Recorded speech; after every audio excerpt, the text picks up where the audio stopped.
button? Does this start the go live? It does. And, of course, the thing that I should have started to begin with. Oh no! Oh my god, why? Okay. To see... Okay, so the thing is, you see, my friends, I made a script, and I am certain the script worked when I tested it out. And it is working not now, which is not great. So let's see if I can refresh this. Try to run this again. Missing script dev.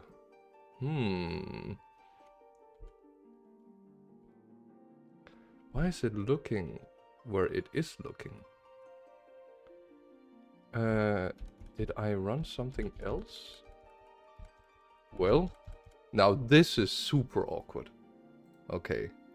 And I need another way to look at the chat while I am doing this in case someone comes by.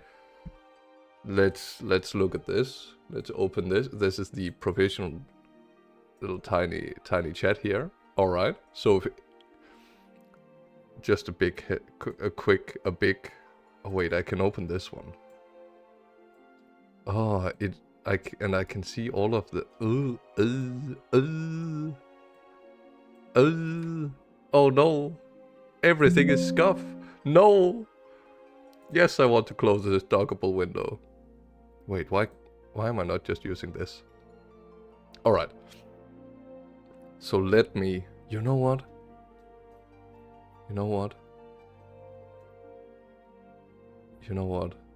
What's the worst that can happen? Well, that I leak my password. You know what? I'm just not going to leak my password. So the worst thing that could happen is if I leak my password. Welcome in. Carsten. Oh no. Oh boy. Let's see. Can I do a...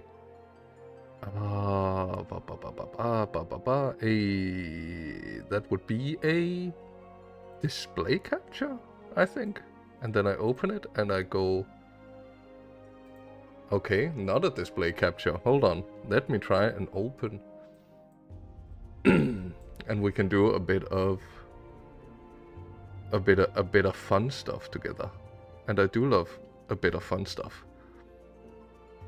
Window image game capture. Do you think Visual Studio Code counts as a game? A game? A edge? Now I just have to find code. Post dungeon. No. Streamer code. Yes, this one. Games built on Chromium cannot be captured using games. Oh, okay, that is fine. This is not a game built on Chromium, I think. Okay, and if I... Now I made this. And it... it is not working. What? I swear to God, the moment I want to do something cool, I can just... Oh, this is the whole monitor. Alright, you get to see my whole monitor. The most dangerous thing. Alright, so this guy, I am fairly certain that... Oh, it's because I have to run npx run dev. Sure. Let's just install the thing. Module not found. But it's right here. Error. Throw? Module loader. Why is there a module loader? Wait. Let me just move it underneath the audio wave such that in case it suddenly works, I can see it. Node. Oh my goodness. See, this is the issue, because I also have another open project, and that project has fried my brain, so I completely forgot what I was supposed to do. Let's see how far up this goes. Rust up. Okay, TypeScript, install TypeScript. Compose. Alright, so this should have the whole of the relevant history. So it's not Postgres because that's database stuff. And this is not database stuff. Not IEX, not Diesel. Can I run an npm run? Does it look like it? Cargo, let's see, ls react. No, not the DOM, not the... Oh, is it because it's serve? Oh, it is because it's serve. Alright, I'm ready to see some fancy shit. Okay, and now the chat window that I used last time, it is now online, but way more complicated. Alright, so now that I'm on it, right? I can show you the magic that happens behind the scenes. So usually, okay, so this is what OBS looks like. It's beautiful. Don't mind any of the naming schemes. So this is the StreamerBot chat. The cool thing about the StreamerBot chat. Oh wait, that's a lot of that's me testing things for myself. Don't look at it. There we go. Now you cannot look at it, and that makes me feel safe. So, yes, where were I? I forget. So this is the StreamerBot chat. The StreamerBot chat I didn't use last time, and the reason I didn't use it last time. All right, you ready for this? It's because it didn't work with the regular chat overlay. So now I'm just going to deploy these chat overlays that I used from the before times. Oh, even better, this doesn't work at all. Oh yeah, it does work. This is because this is the one that I set up with streamer chat. Don't worry, I won't tell it about Dubio. Thank you. I know if no one got me, you got me.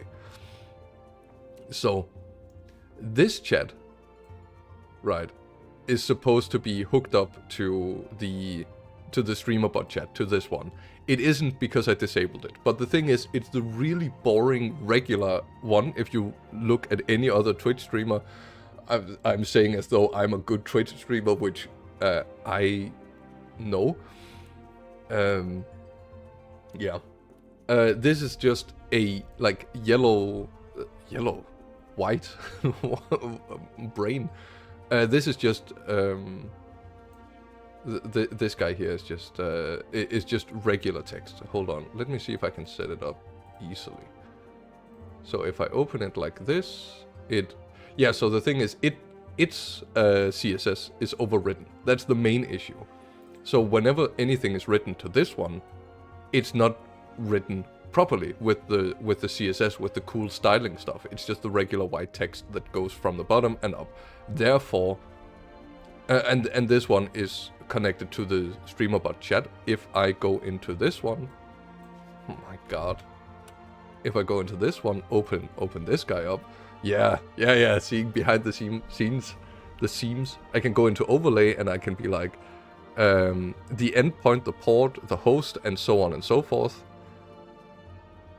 That's plenty cool. And I can set that up to hook into this one. But the styling, all of this stuff, that doesn't work. And that's an issue, because I like the ugly styling that means you can't see anything that's going on. So let's disable this one that you can't see anyway. This one, on the other hand, this is the wait. Oh, it's linked to the same one. Okay, so this is based on the old one. This just this used to use a instead of this, instead of having a local file, it had this UML, right? So this UML hooks into something called Streamer Elements, which looks at Twitch chat. I think this is the one that did that. Anyway, I experimented with a bunch of different things.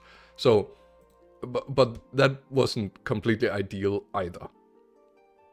Because this one couldn't read anything from the YouTube chat. So we don't want that.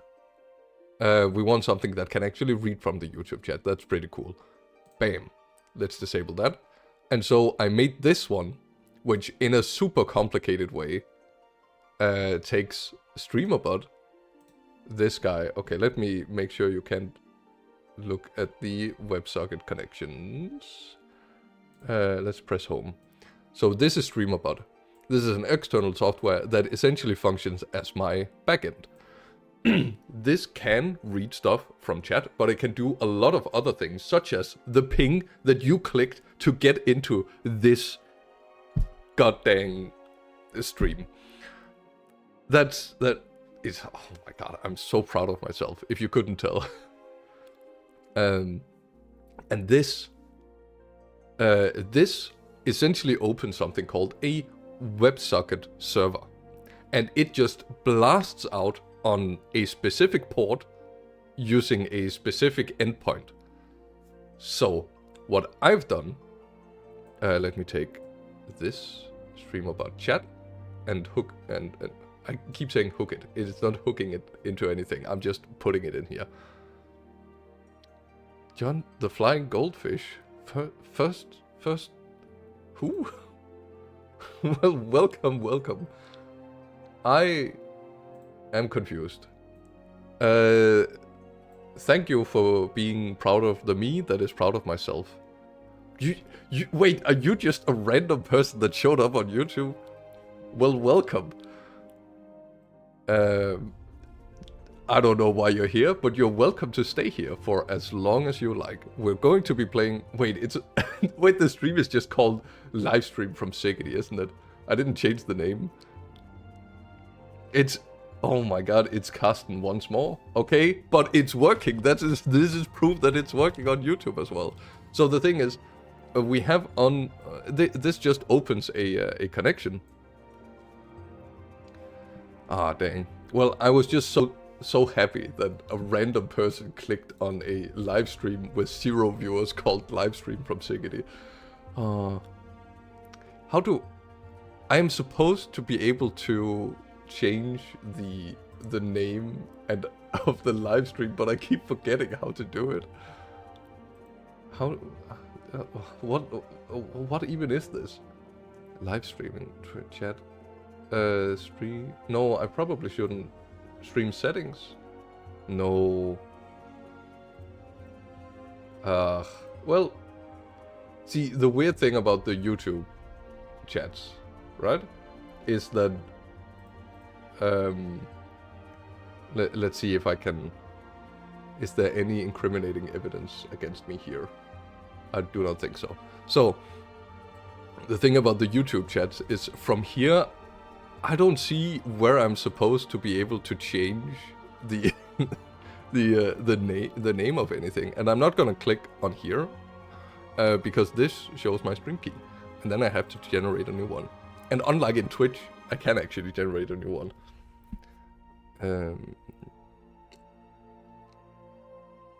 Wait, it doesn't like YouTube. Oh my goodness. Why does it not like YouTube? It's supposed, but I can read it right here. Hold on.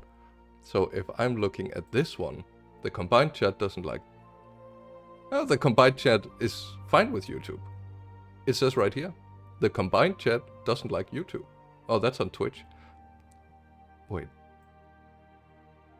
It says unknown. Alright. Alright. I'm gonna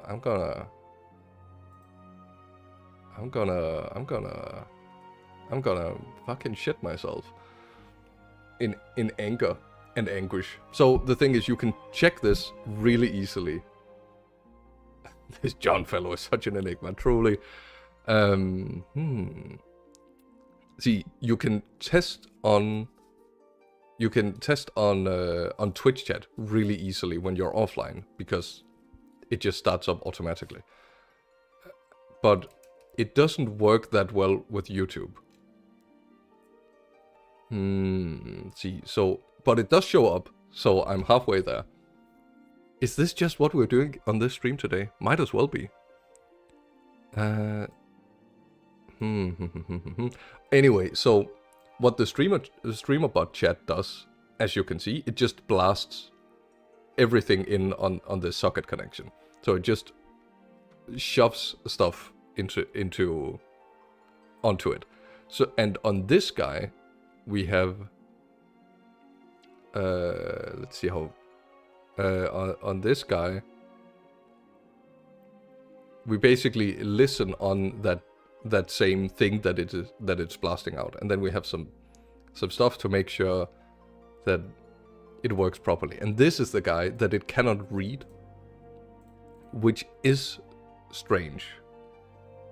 Let's see, received event source. So I should be able to go into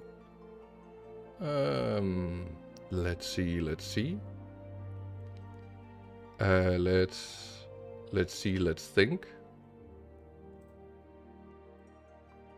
Let me grab this.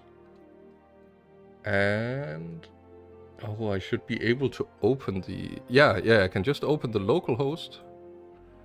Okay, let's take a look at what's going on here. Control C, and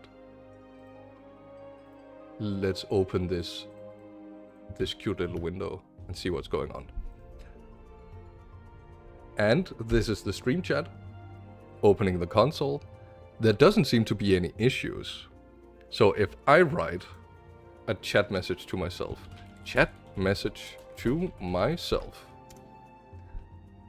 then I feel like, yeah, here we are, YouTube message, event data. Broadcast object, a bunch of information. The parts, chat message to myself. So it's not hooking into this. It says text, chat message to myself. User. A lot of interesting information. Oh, you can even yoink my image if you want to. Received event YouTube message. Alright, so it can definitely read it. And it does receive it. And the URL... Alright, is verified, false, is sponsor, is owner, is moderator. None of that is important. Hold on. So, it says object text. Is that maybe what's wrong? So if I go into this guy, let's say data, is it because no, because it's still, okay, the event itself, then dot text, set as string. Wait, do I just override it with unknown? Is that what I'm doing? Am I doing? No, because it works for Twitch like this. This is just me telling you the default should be unknown. Oh boy, I don't have chat open. No, you haven't written anything. That's great. That's great. Okay, let's see.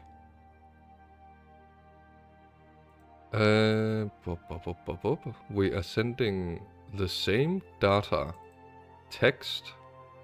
It is called text. We just checked this. Returned 404 in 2 milliseconds. No, that's fine. That's irrelevant. Prototype. Because it says here parts array. Oh, does it not unpack it properly? Maybe. So we're sending an object which has all of this channel information. Oh, event data. Received event YouTube message. Okay. YouTube message. And let me write in the Twitch another message to myself. And that looks like what? Looks like we have a message. Parts. It's because it just has text right here in the top layer. But on the YouTubes, it is within objects. Now I closed it like a fool, like an absolute moron. Where was it? Options. I'm looking at the wrong thing. Also, you can see my information there. Don't look at that. Message. Okay, so I have to open received event YouTube message. Let me open the YouTube message again. It says event and data.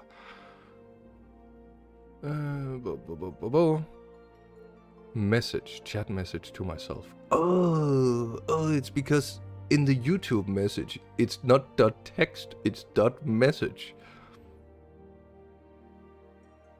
Whereas in the Twitch, this is the Twitch, right? Another message, yes, it should be Twitch. It just says text. Okay, so if I changed this to .message, save it, close this, open it again, and then go into the OBS guy here. We click this, we refresh it.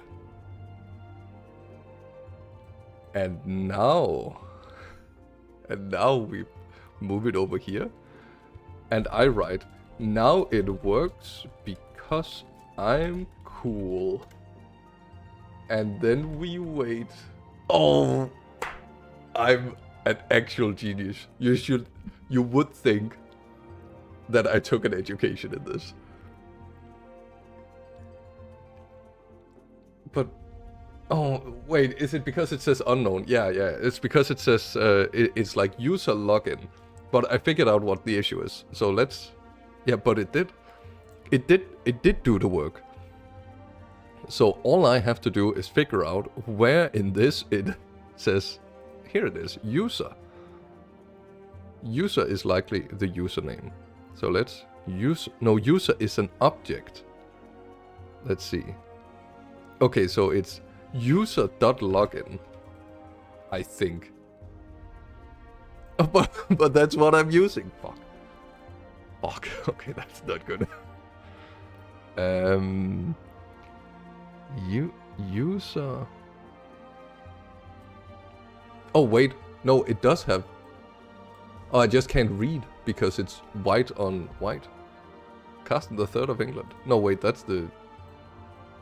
No, wait, what? But it.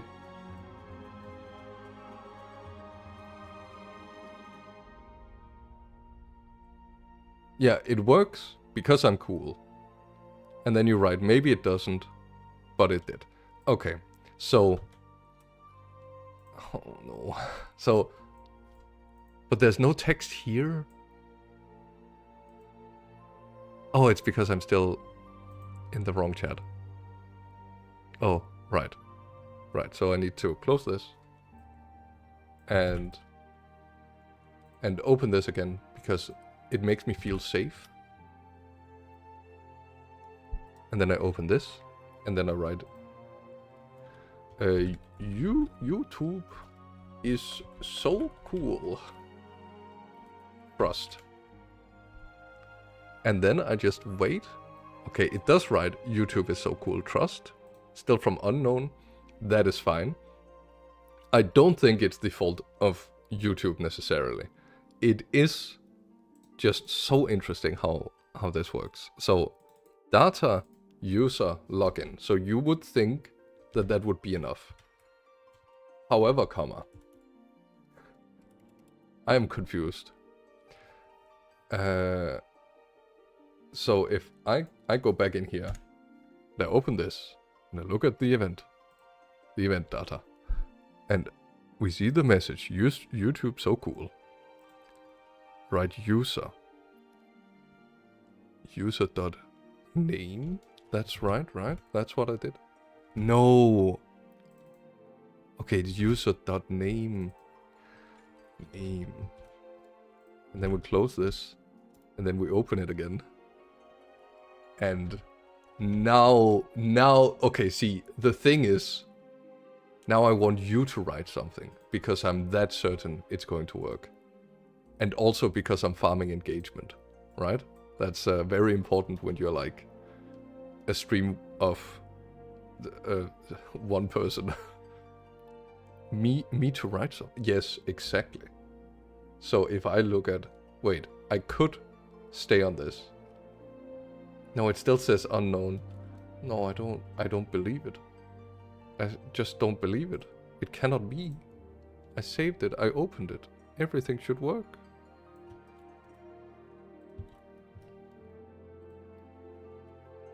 Okay, can you write once more? And then I can actually check because I'm inside the thingy-mabob.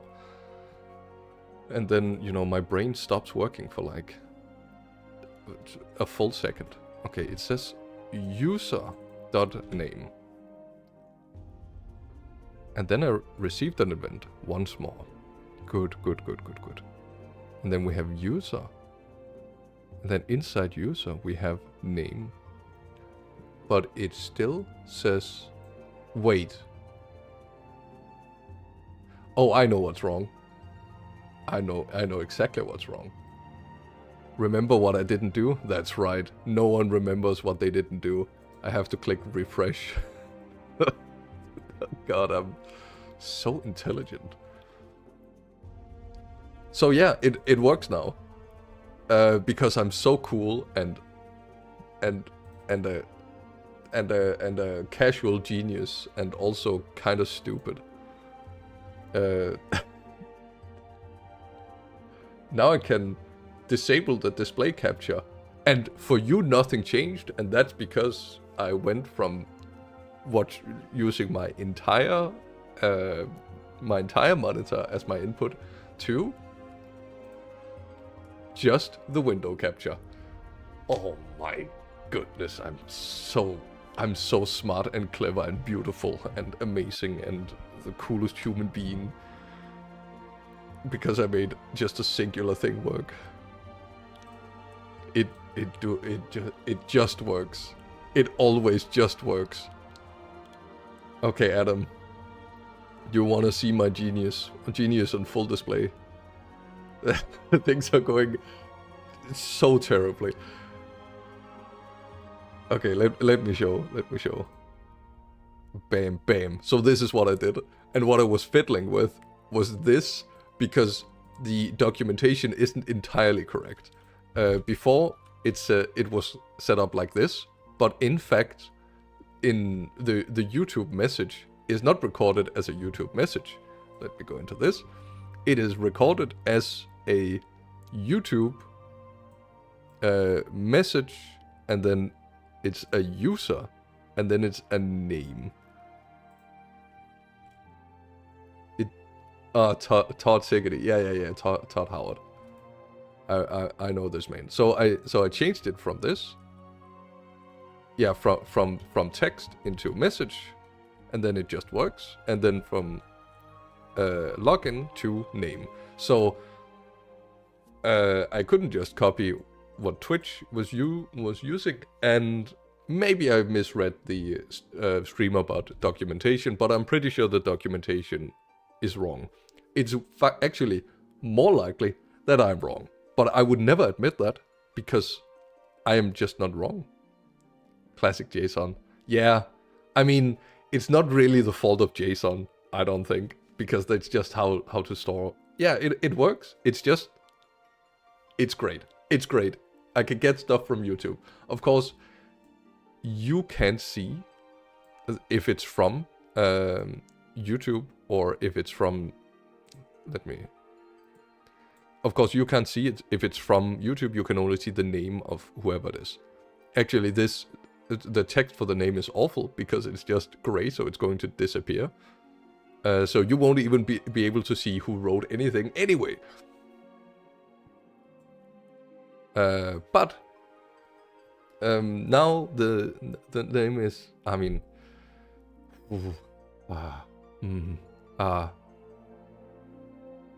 thank you. I think I'm pretty cool here. So don't think the chat is scrolling. Wait, is it not scrolling? Oh my god, but it's set to max messages. it should be. I'm pretty sure I did test that part. Let me hold on. Yeah. Okay, disable that captcha. And let's click this and let's refresh it. And I'm now going to farm some engagement. Please write a bunch of messages. Do test AD. And then after begin, we should see something more. Hello. Fuck. She. Okay. Well, it's a coding stream now. Well, as much as CSS is coding. Is it me you're looking for? Okay, so let's see. Transparent, body, margin, translate. This is just some animation stuff. This is the tag. This is where the script begins.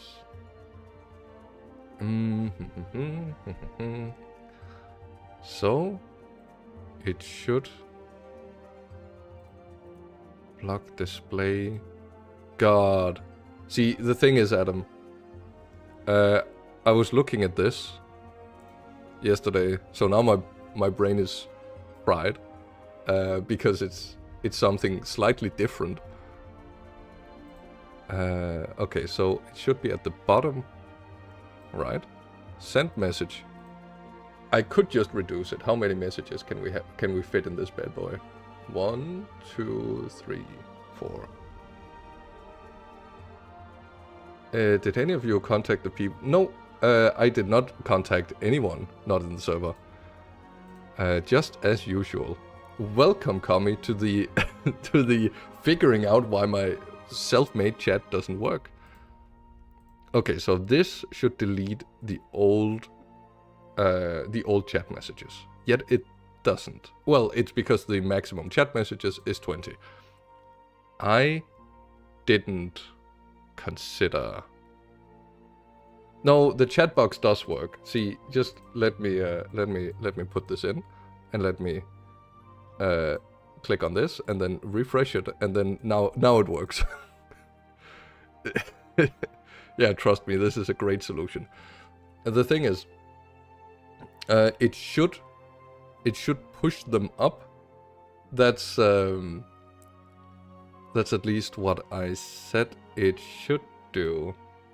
Create element. So it creates, and then the span. Wait, append, but it.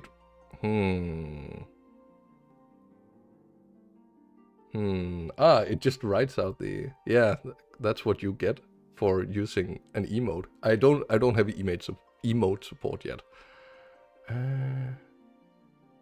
Remove chat first child. I mean, my panic solution is just to limit this to 5. And then bop, and then serve it up again. And then refresh this bad boy. And now there should only be 5 available messages at a time. And this is where I receive it. Console client. I feel like it should be somewhere in the CSS. I should be able to. Okay, so the message itself, this is the whole thing with the username and the text. So this is likely where I'm supposed to look.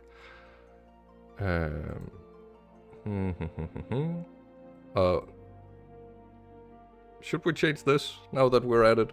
Nah, we'll just let it stay where it is. Is the Discord link up to date? I do not think it is. Can you make it be type case sensitive? No. The comment thingy. Yeah. I know what you're talking about. Let's hit the. Let's hit the. I forgot how to make an invitation for a server. Server mute. Invite to server. Server link. Copy.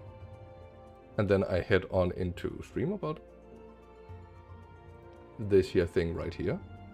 Oh, behind the scenes. Actions. Discord invite. And then bam, update this. And then, wait, maybe this is a bad idea. Hold on. I don't know if I set it to a limited time invite. Do I even want to make it a limited time invite? That just seems like a hassle. What is it set to currently? Invite link expires in 30 days. Alright, well, it is what it is. Alright, so I'm getting the distinct feeling that I should... I'm getting the distinct feeling that I should probably disable all of this. Yep, so that sure is an issue for me. But I did update this Discord, so the Discord command should work now. And it should work now. That's great. Frickin'... Yeah, so...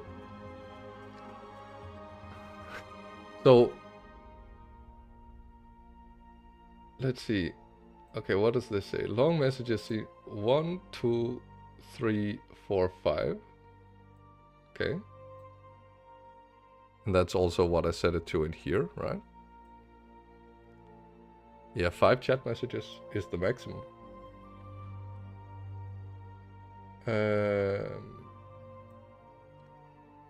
You should filter the bot messages. I sure should. There is a lot of things I should do. And 5 messages is still too much.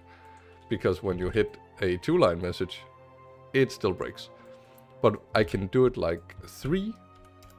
Bam. Open it up like this. And now hit reset on this guy. And you didn't get that in, so eat dirt, Carsten. Alright. So we have... Okay, so we add the messages here.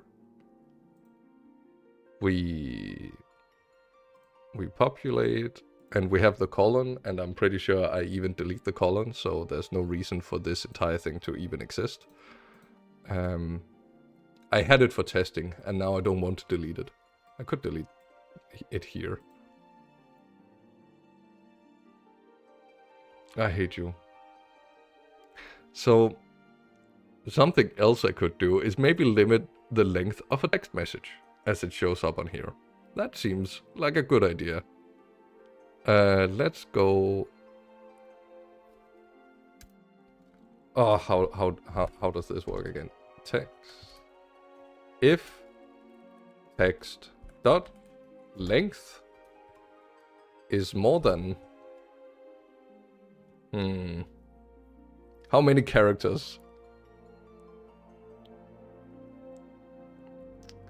This sounds like an alignment problem that I don't know CSS. Yeah, there's also the like alignment problem that it should maybe expand. It doesn't have, no, it shouldn't expand. Yeah, it is a CSS thing. I'm sure of it. How many characters?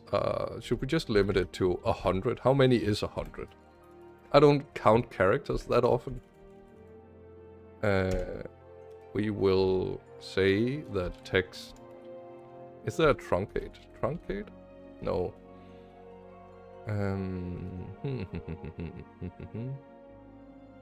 Animate append.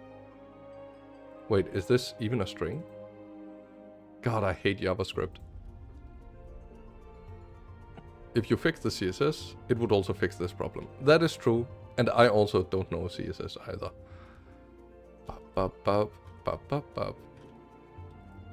Back to... back to 20.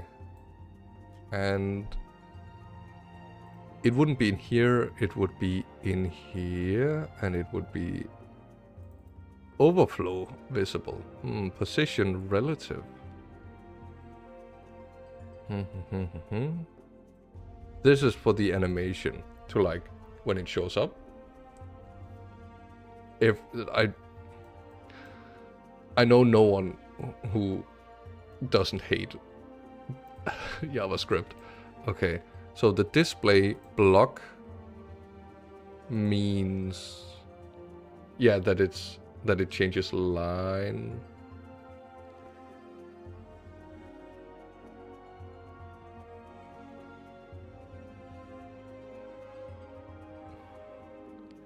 Thank you. Well, at least I know that YouTube works. Align items baseline. You know what I could do? I could just begin deleting stuff. I love this. This is my favorite way of testing when I forgot how things work. So if you write, can we farm some engagement once again? Press F to post a new message. Thank you very much. F, yeah, F. We just need 2 more, come on. I believe. Are you kidding me? And now I need 1 more. No, it doesn't work. That wasn't the thing. Okay. Okay. So, is it the overflow? The overflow visible? Or is it the word wrap maybe? No, that should go into a new line. Okay, let's delete this one.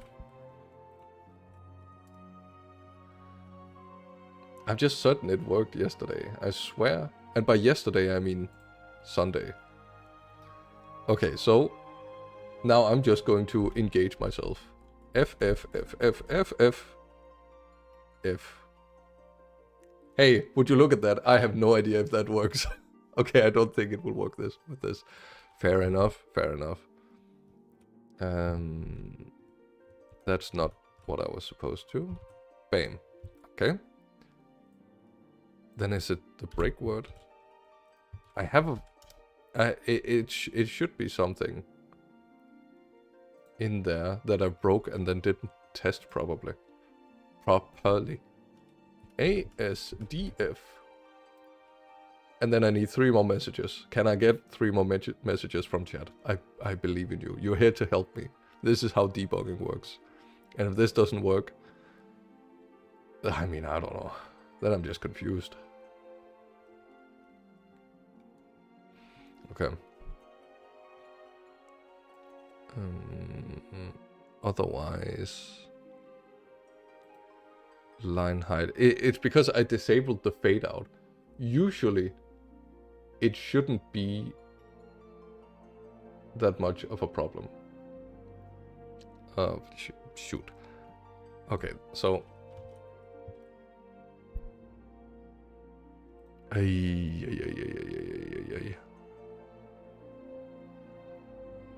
Okay, is it...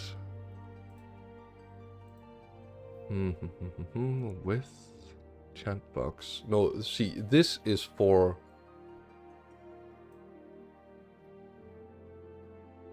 Okay, that's for the whole message. This chat box is right. That's the faint green outline that you see around. If I pull this up, that's this faint green outline. Okay. Refresh. I didn't restart the listener, so you know that's gonna work. Body, background transparent. Right. Best stream ever. Yeah, Final Fantasy is great.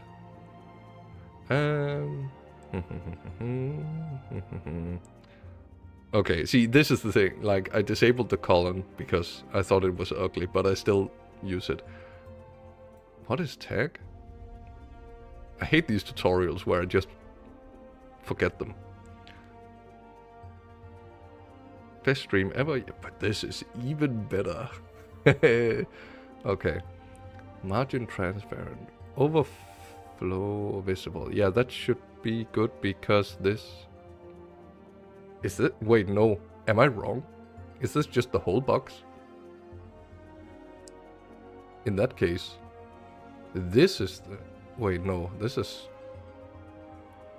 Because I had to set a specific width to...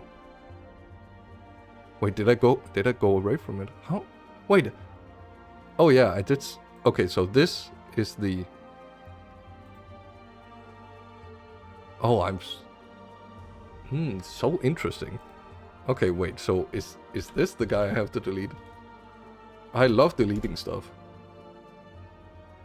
Okay, and then I go into this, and we write, this is the most fun I have never had. Alright. Fuck. Let's see. Position fixed. No, but that should just mean that this green box is within the area that has always been defined. Alright. And this is the font, so none of this should be important. And I have a feeling that it should be this. Border radius, margin. And I think rather than it being something that I already have, I think it's something that I have since deleted. Okay. Let's see. CSS. How to... Okay. How to...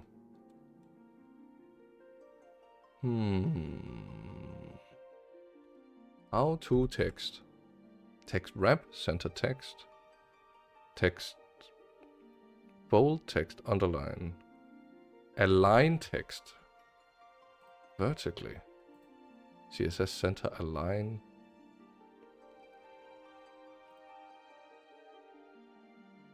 No, that's not what I'm looking for. Okay.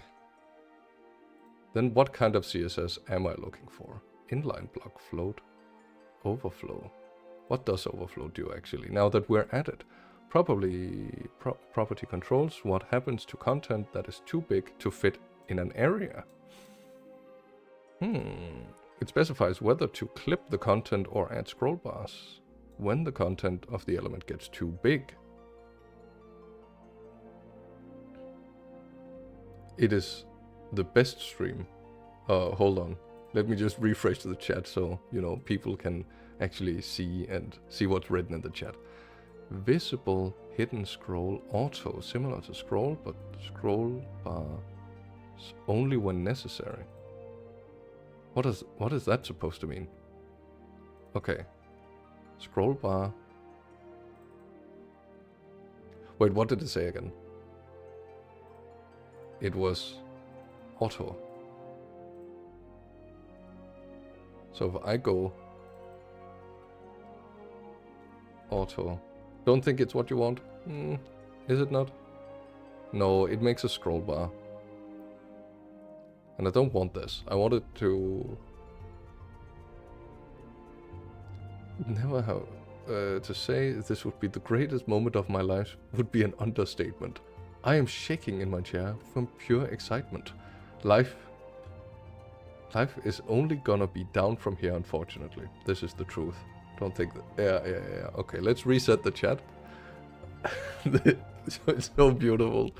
Okay, so... I do have a feeling this is actually what I'm looking for. Visible default. The overflow is not clipped. The content renders outside the elements box. And we have hidden. And hidden. And if you don't think that's what I need. Whoops. And if you don't think that's what I need, then you are welcome to Look along with me. Oh, I love CSS. Okay, and this makes... You know what? I think you're right. I think this isn't what I'm looking for. Overflow visible. Yeah, because I don't want it to be visible. I want it to push. That makes one of us. Ah, great. Okay, so it's not position offsets. No. Home syntax. Comments, colors, borders, margins. Box model. No. Outline text, fonts, icons, links, list tables, display, max width, position offsets, C index. Sorry, set index. Inline, block, align, pseudo classes, pseudo elements, opacity, navigation bars, drop downs, image forms, counters, inheritance, specificity, important, website accessibility, rounded corners, border images, background, colors, gradients, overflows, shadows, text, custom fonts, transitions, tooltips, images are not interesting, objects not interesting, buttons, paginations is about pages, user interface, flexbox. Wait, where was overflow? Am I blind? Ah, it's right there. Okay, position, max width, tables. Gosh. Display, max width. It's very close to overflow though. Overflow X and overflow Y. Yeah, but I don't want the scroll. Actually, the scroll bar is hidden. Which, you know, makes sense because it doesn't show up. And it's this one. Yeah, overflow is visible. Overflow is certainly hidden. Is it because this is hidden? But that's the WebKit scroll bar.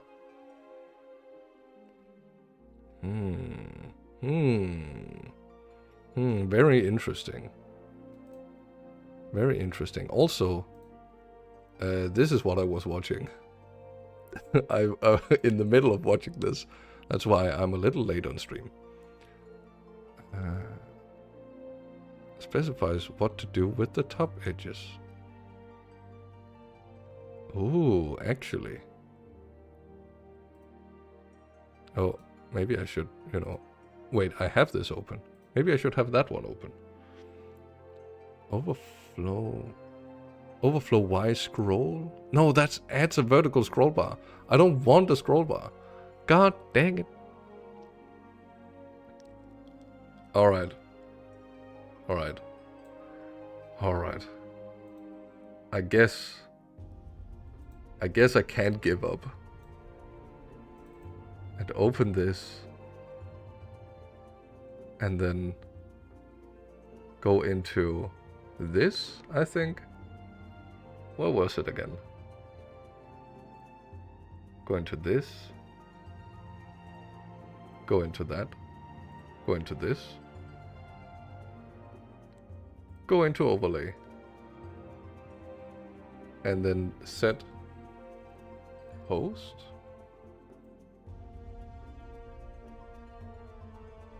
Oh, that is so strange.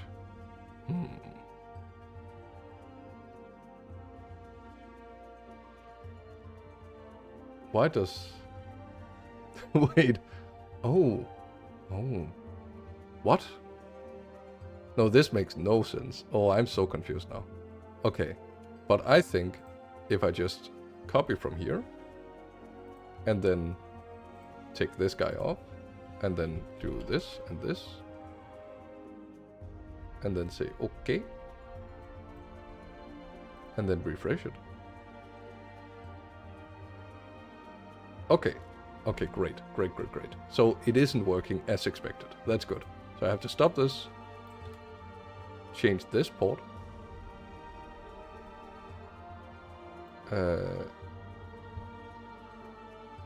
Copy this bad boy. And then it fails because the server isn't started. Hold on, hold on, hold on. Hold on, hold on, hold on. Where the shit is my authentication? There it is. Bam. Something else is using the port. Well, I fucking know what's using the port. This guy's using the port. Okay. And then we start. No, I just closed it. No. No. Okay. And then we start this. Now it's not. And I'm going to nut out of frustration. And this is working. And now this just needs, fuck, this guy needs a refresh. Oh, I forgot how all of this stuff works now. Okay, so it isn't connected. Invert chat. Overlay. Man, I was so proud. It even kind of worked, but now the CSS is just the issue. Oh, that's why it didn't work. Then I have to change this, and then I say copy. And I almost clicked stop stream. Whoops. And then I click on this boy, and then I... Wait, no, this is correct. And then I save. And then I enter this guy, and none of you can see what's going on. I'm just, you know, entering this.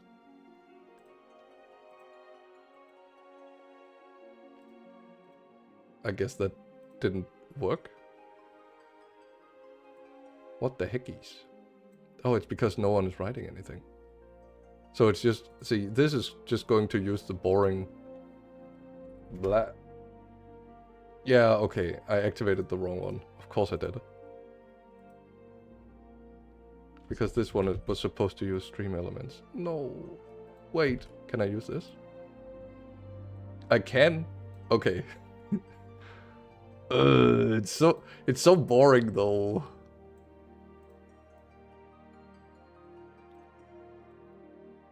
I can turn this one off. I don't need cat 4.2.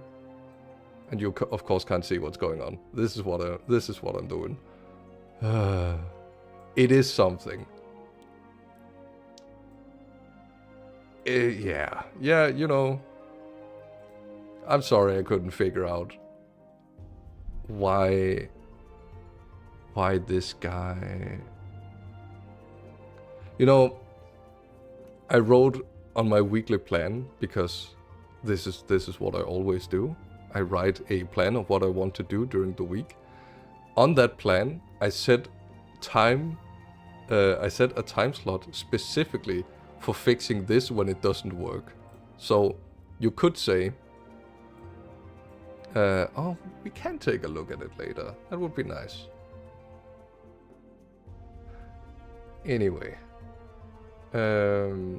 so you could say that I did expect something like this to happen. Anyway, I feel like now is the perfect time to start my start the stream.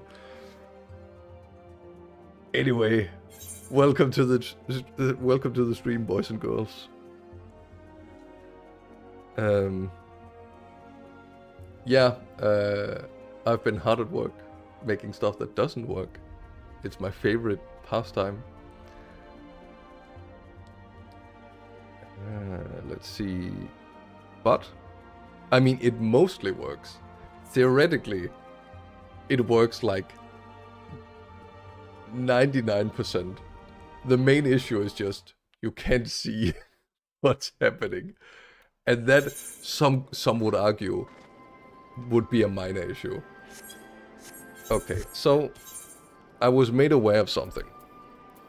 And that is that there are some some tombstones that I have to use, and I haven't used those yet. So let me just break immersion. Goodbye, Alphino and the others. We have some clothes to buy. Where's the dang Moogle? Okay, here you are. Exchange. Previous. And now I have to... Oh right, there's like... What is a Guiber? What is a Clarion? An Ixion Clarion. How many do I even have? I have 56. I think I'm fine for mounts. And also I don't want to look them up. This is a chandelier. Raised wooden deck. Oh, yeah. I think we have some of those. Okay. So we're looking at jackets. Okay, display gear. So, this jacket has a nice pauldron. That's cool, we do love to see pauldrons. This one has another cool pauldron, but it's on the right side, and I am a left pauldron side enjoyer. You would prioritize minions and mounts, but look at how this looks. Look at how nice, this is like fake Brigandine armor. And it has it has the poofy arms. What the heck? But I don't know how any of these things look. Are from Extremes, so you'll get them soon. But most of the mounts are from Extremes. Yeah, and I hate minions. Wait, where am I? Alright. Okay, so this is the striking one. This, it seems a little boring to me. Because it's too brown. The tunic of ooh, look. Look, it's an old lady get-up. I do love old lady get-ups. And this time in black. Oh, look, Roman. The gear can be gotten in other ways. Well, you know, that may be true. See, oh goodness. So I look at this and I'm immediately, red and gold, this is so Roman. Look at it, so Roman. I love Rome. And then I switch the color palette and I'm like, ooh, look at it, it's so Germanic. Because it's blue and silver. My brain is simple. Oh, but this looks so nice though. Yeah, I mean, that's what I'm at. Like, I really want this. I think it looks cool, therefore I'm gonna get it. I'm a simple human being. Wait, what? How is this different from this one? Oh, it's slightly darker red. Alright. Oh, I want to say that I do like these lightly clothed options. And if that makes me a terrible human horny being, then I suppose I'm a terribly horny human being. I mean, I also just like how it looks genuinely. I'm gonna get both of these. Proceed. And I'm gonna get this one as well. Wait, this is the last one I can get. Okay, maybe I shouldn't. Because I want one in this style as well. And this one has like some tattoo stuff, which I do like. This one also has tattoo stuff. What about these ones? Oh no, this is a... Okay, so this part is open. And this one is also... Okay, so which one...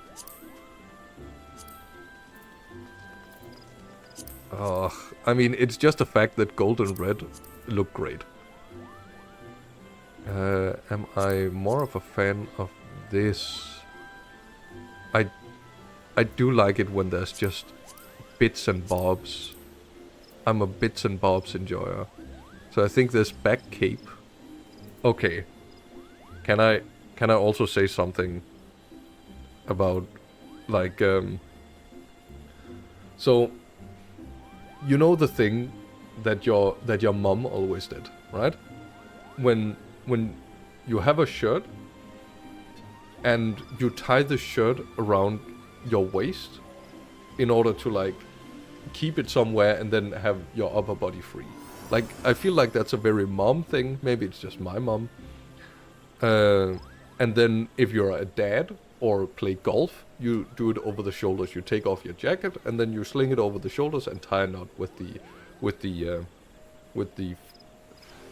where the arms go, the sleeveys, right?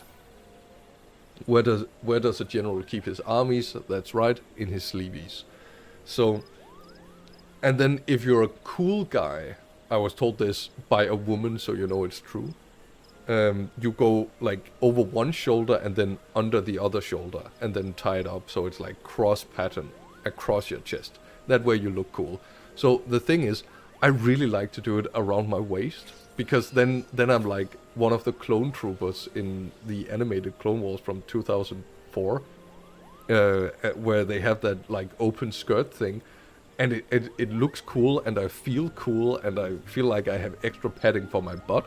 So that is why I, like, sometimes when it's too hot and I really just want a t-shirt, I kind of grab a hoodie anyway, and then I tie the hoodie around my waist as a fashion accessory to feel like I'm wearing this open skirt kilt kind of thing, so I could be like a Roman soldier or something.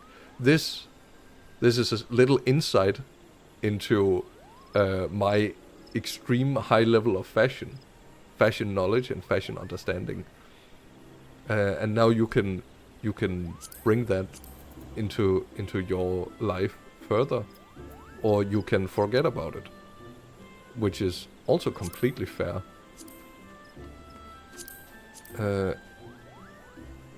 And I have to decide whether I want this low, but this could go really well with a long skirt, where I feel like this is more of a pants kind of thing. Oh, that actually, this is kind of also, not really, then it has to be a really long skirt. So, I'm thinking, actually, if it's in metals, or the shiny silver here with the blue, I could actually go for this one as well.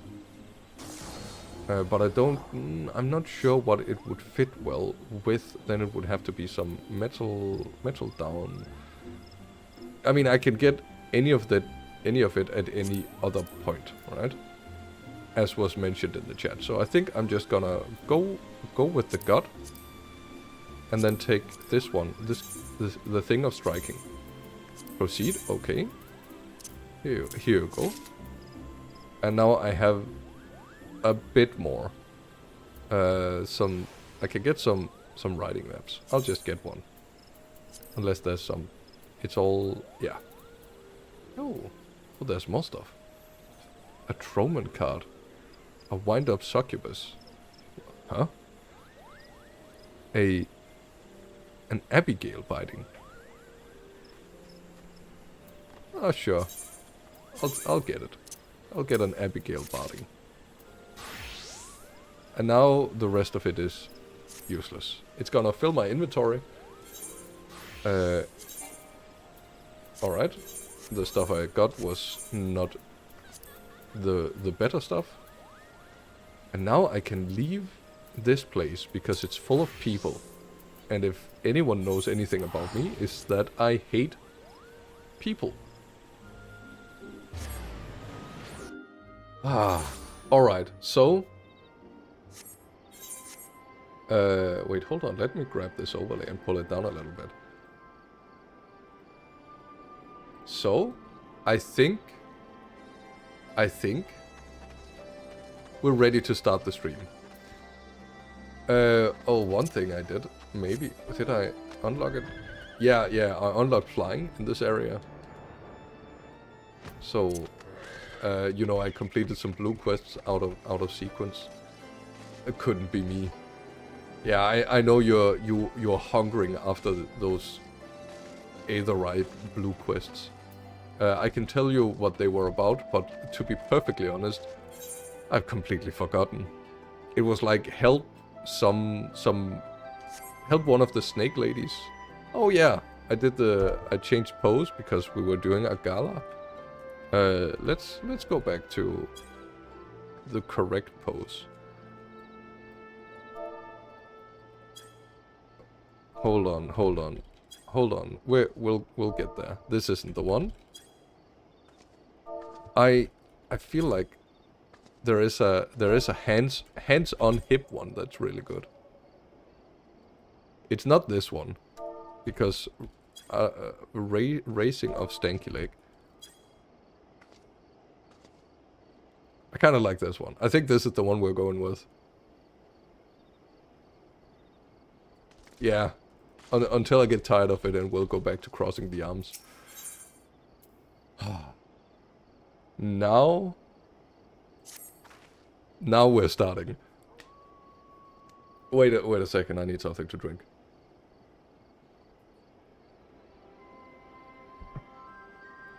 Now we're starting. I trust you are well rested and refreshed, yes? Then let us return to the front. Oh, sorry, I can't read. Back to basics. The greater part of the Alliance forces should have advanced into the peaks by now, but I expect we will pass many of our comrades on the road east. There is a checkpoint along the way, as I recall, but we will need only to identify ourselves to the shoulders, and the hips in order to pass. And that means we are going into the next area. Whoa! Okay, so I could activate the bottom, right? It's this guy. So I have to use it. Okay. It's just like a mount, essentially. So it should be doable for me. I think I know how to do stuff in Final Fantasy. I've only played it for an absolute hundreds of hours. What the heck? Ding! Okay, I now have an extra mount available. Scions, a pleasure to have... Wait, we took this part of the... Okay, sure, whatever. Oh, you know what this reminds me of? Hold on. Okay, so display capture. Hold on. So I watched a YouTube video like just a moment ago. Before I started, and I have to showcase it because I feel like it is one of those hidden AI videos. I have to... Can I copy link? Yes, copy link. And then paste and go. Watching. So this guy's like, let me present some world building stuff. And I watched it because like it was okay interesting. And then I reached like somewhere between chapter 1 and chapter 2, and I was like, this feels not that great. Like the way it's set up. Nothing against the guy. I think the concept itself is really good, and he's trying to help people world build. But the basic idea is, if you have a map, where should you put seats of power, essentially? And oh no, someone will fix it, and by someone I mean okay, it doesn't matter. So yeah, so you'll have different areas where you'll put different baronies for various reasons, and then it goes through like the logistics of where to put those baronies. So like you want roads are important because you need roads to get into castle, to get the grain, to whatever, to protect it. And then he presents something called the oxen paradox, where the more, like, the further you travel with grain by cart, the more the ox will have to eat of said thing. And and it presents like this stuff as well. It's alright, but again, it's presented as like a rule or a law that this is just how you place these things, and it sits so wrong with me. It feels like it's all of the right points or all of the right endings, but for none of the right reasons. It doesn't take into account like the history of it. I haven't dug that deeply into it, but it's just the main way it's presented. I would love to be proven wrong, because I think the idea of most of it, and I also don't like to think of other people as just shamelessly using AI. Here's another thing that I think is blatantly wrong, though I may be wrong as well. It's that a river, like an upstream barony, just sends stuff downstream, whereas the downstreams are reliant on the upstream baronies. I believe this is incorrect, because you can easily send soldiers and shipments and stuff upstream. It is a very proven thing that this happened a lot in the Middle Ages in order to like essentially either starve out or project power up rivers. The Vikings, because the Vikings sailed up rivers all of the time to all kinds of random places in order to do trade or in order to do raid. And so there are like a lot of these things that he sets up as hard rules that aren't actually so hard again. Like it's generally how things play out in history is the way that he presents them, but it's so cookie cutter, it's so simple, and it's like when you get the right score on a test, but you don't know why you did it. You just put like Chinese room kind of thing. It feels like there's no real understanding behind why things land the way they do. And there's also some other... Yeah. I do like it. It's a fine video. I recommend watching it, because then you can tell me that I'm full of shit. And this is a great video. And I mean, he seems so nice. Like he's like...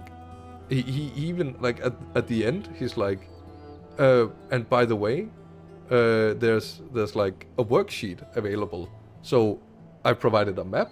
You can have a worksheet. You can try and fill them in, and then you can discuss on the Discord server and so on and so forth. I think this is a really cute video in and of itself. It just sits wrong with me, and that is the main reason I hate AI. It's like, it's what's it called? It's like the Gestapo. It makes me distrust my neighbor. Yeah. So anyway, that was a thought I had before I started the stream today. You'll be happy to hear we've taken Alagiri and have already begun fortifying it as our new base of operations in the peaks. Give a shout to the lads as you pass, eh? Okay, so this is like literally the answer of what I was just commenting on before I got derailed.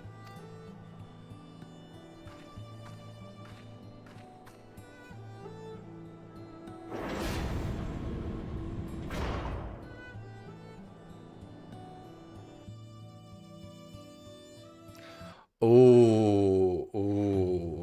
Dan wanted to listen to a band he came across, turned out to be AI. Yeah, it really sucks.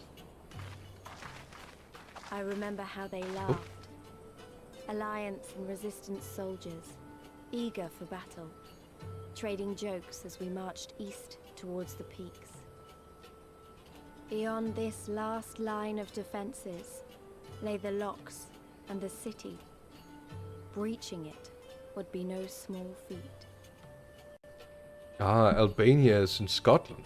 But we beat the Imperials back, just like that. And we liberated a village, the first of many.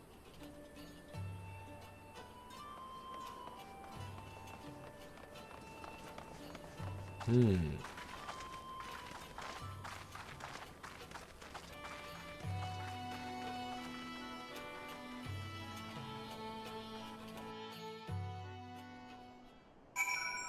Well, this is not the place that the cutscene left me in. What? I was just about to comment on, like, I really like how the area that we were in the cutscene is a lot like Thanalan. Oh, what the shit? Oh, that's so... What the ship, actually? Is this like... Is this like the boat that Noah sailed in? You know, in the Bible, where Noah was like, I need to get to... Yeah, you know the story. It's like... because that was allegedly supposed to be marooned or stranded on top of a mountain somewhere. So I wonder if that's a reference to this. It does have like this funky little tail and this head, which makes me think of like more of a Viking ship. However, this, also my brain is probably just there at the moment because I mentioned it earlier, and my brain is always at Vikings. But this like funky shape makes me think very Middle East, though. With these spires, it's like what's it called? Heroes of Might and Magic human thing. Or in 5, it's yeah, it's like slightly Middle Eastern, slightly what's it called? Like archetypical Southern European Italian architecture style.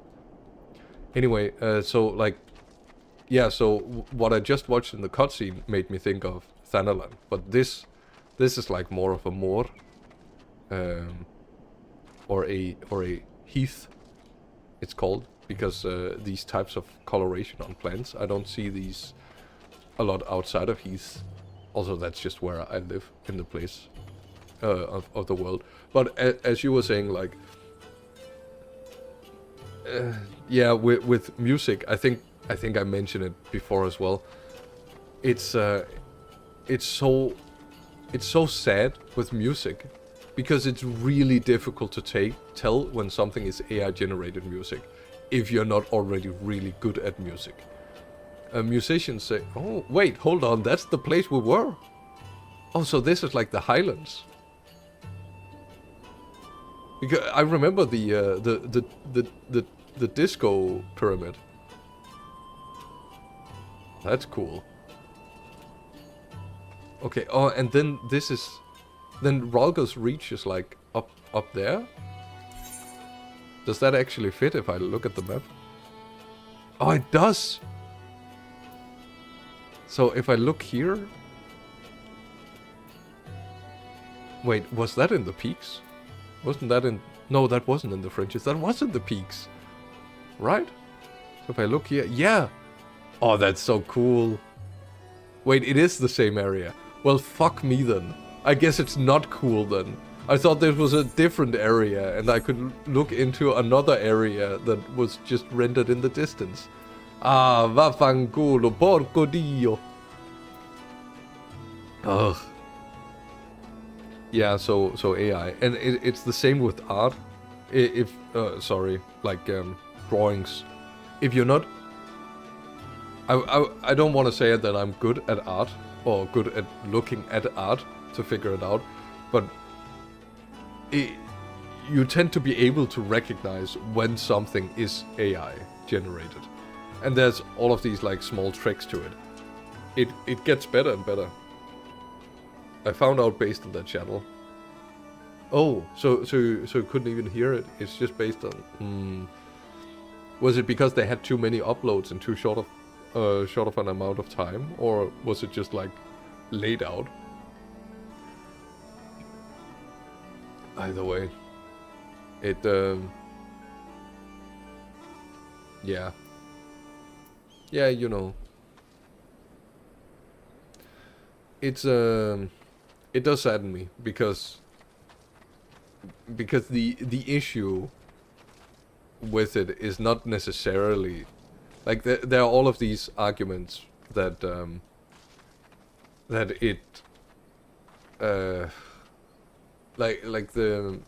it's immoral or that it's worse than whatever is the original. But at the end of the day, it's kind of like it's just content, and people listen to music for content. I think the main issue, it was less than a year old and with diverse art. That's very rare. Yeah. So like there is to some extent the discussion of quality. Well, clearly AI, so I had an inkling from that. Right. A lot of what gives it away for me, now I say give it away, but what makes me think of AI is how a person talks. There is a certain way of structuring your arguments that are very AI, which is like point 1, point 2, divergent inside point 2, then point 3. Sometimes multiple points, but so like it's very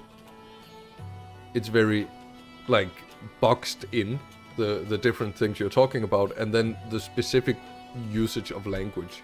Whenever someone says that's not just blank, it's blank with blank, that is such an AI thing to write. So I suspected whenever something, it doesn't meander. Also true. It's, how do you say? It's too clinically perfect.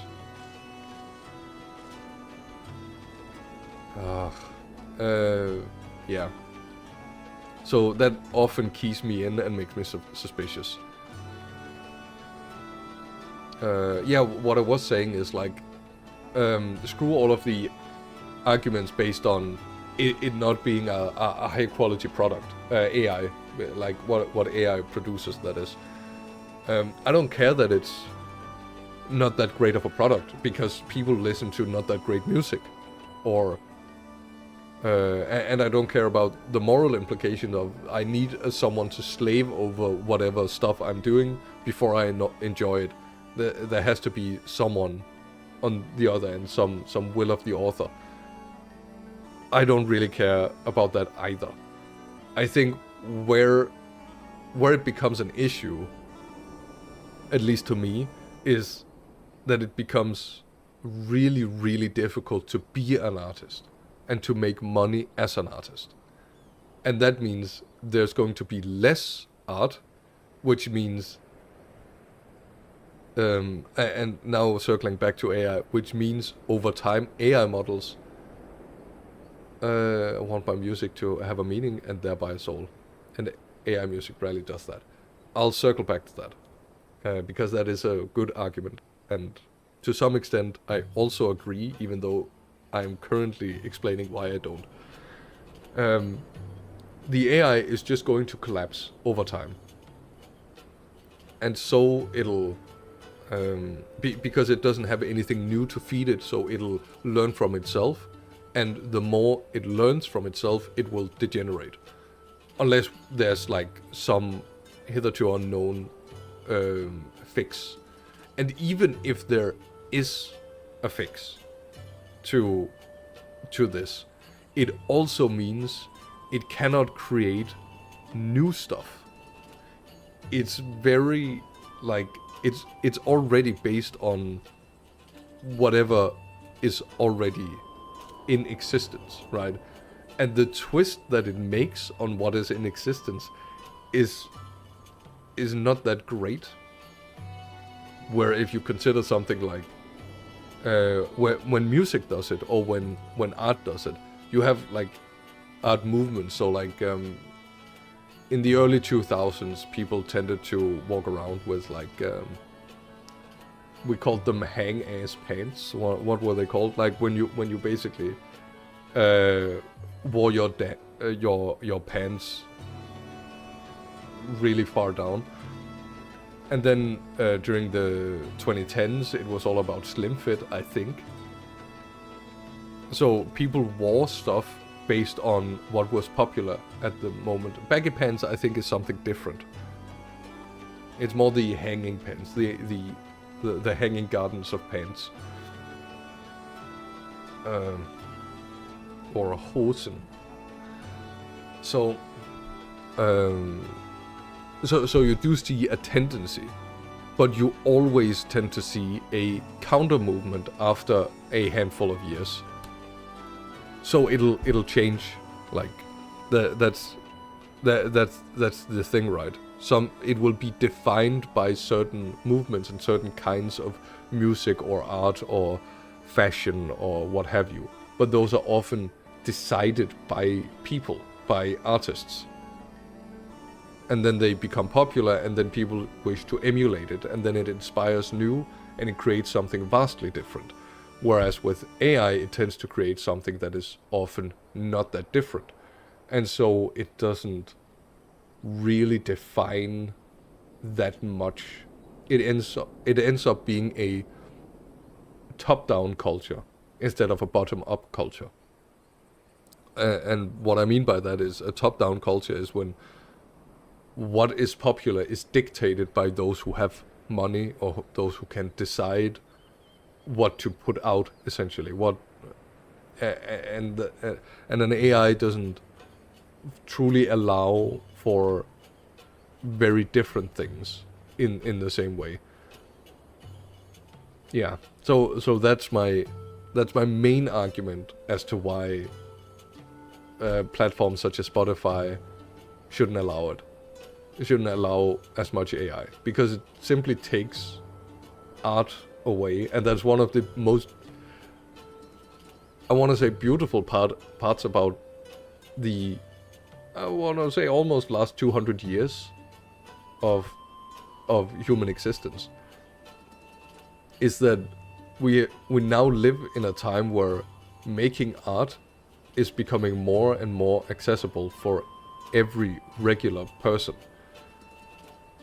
And the fact that you can have people who live off of just music, from a platform perspective, it also erodes trust.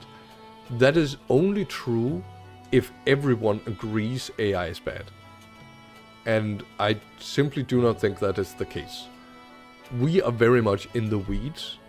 We dislike AI. And therefore AI bad. And we tend to analyze and think further. I think in terms of music there is a larger group. I really don't think so. I think most people do not care about the type of, like, where the music is produced from. In the same way that people don't care where the t-shirts come from. Or people do not care where, how the metals in their computer are sourced.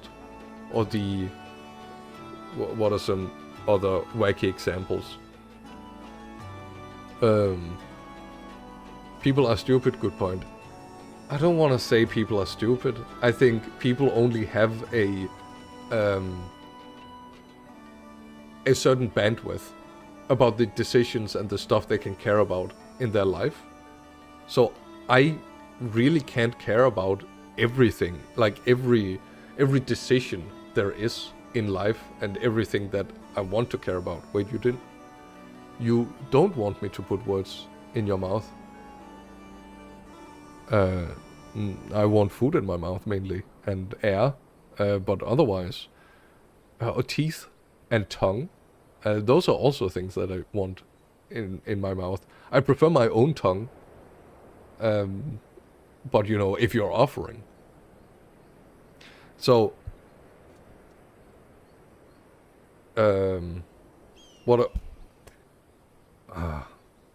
wait, where was I? I distracted myself. So I should send you teeth. Yeah, oh, teeth, crunch, crunch. I actually still have my my old teeth, which are basically like completely dead at this point. My milk teeth. I have them somewhere. Ah, goodness gracious. Yeah, so I simply think that people aren't that interested in caring about where the music comes from. They just want the music. The music is content to them. They just want to kind of experience it without necessarily thinking so much about it. In the same way that some people just like go home and then they watch Netflix for 6 hours and then they go to sleep. Maybe some of them don't really care about what they're putting on. They just want something. And that's just like in one ear and out the other.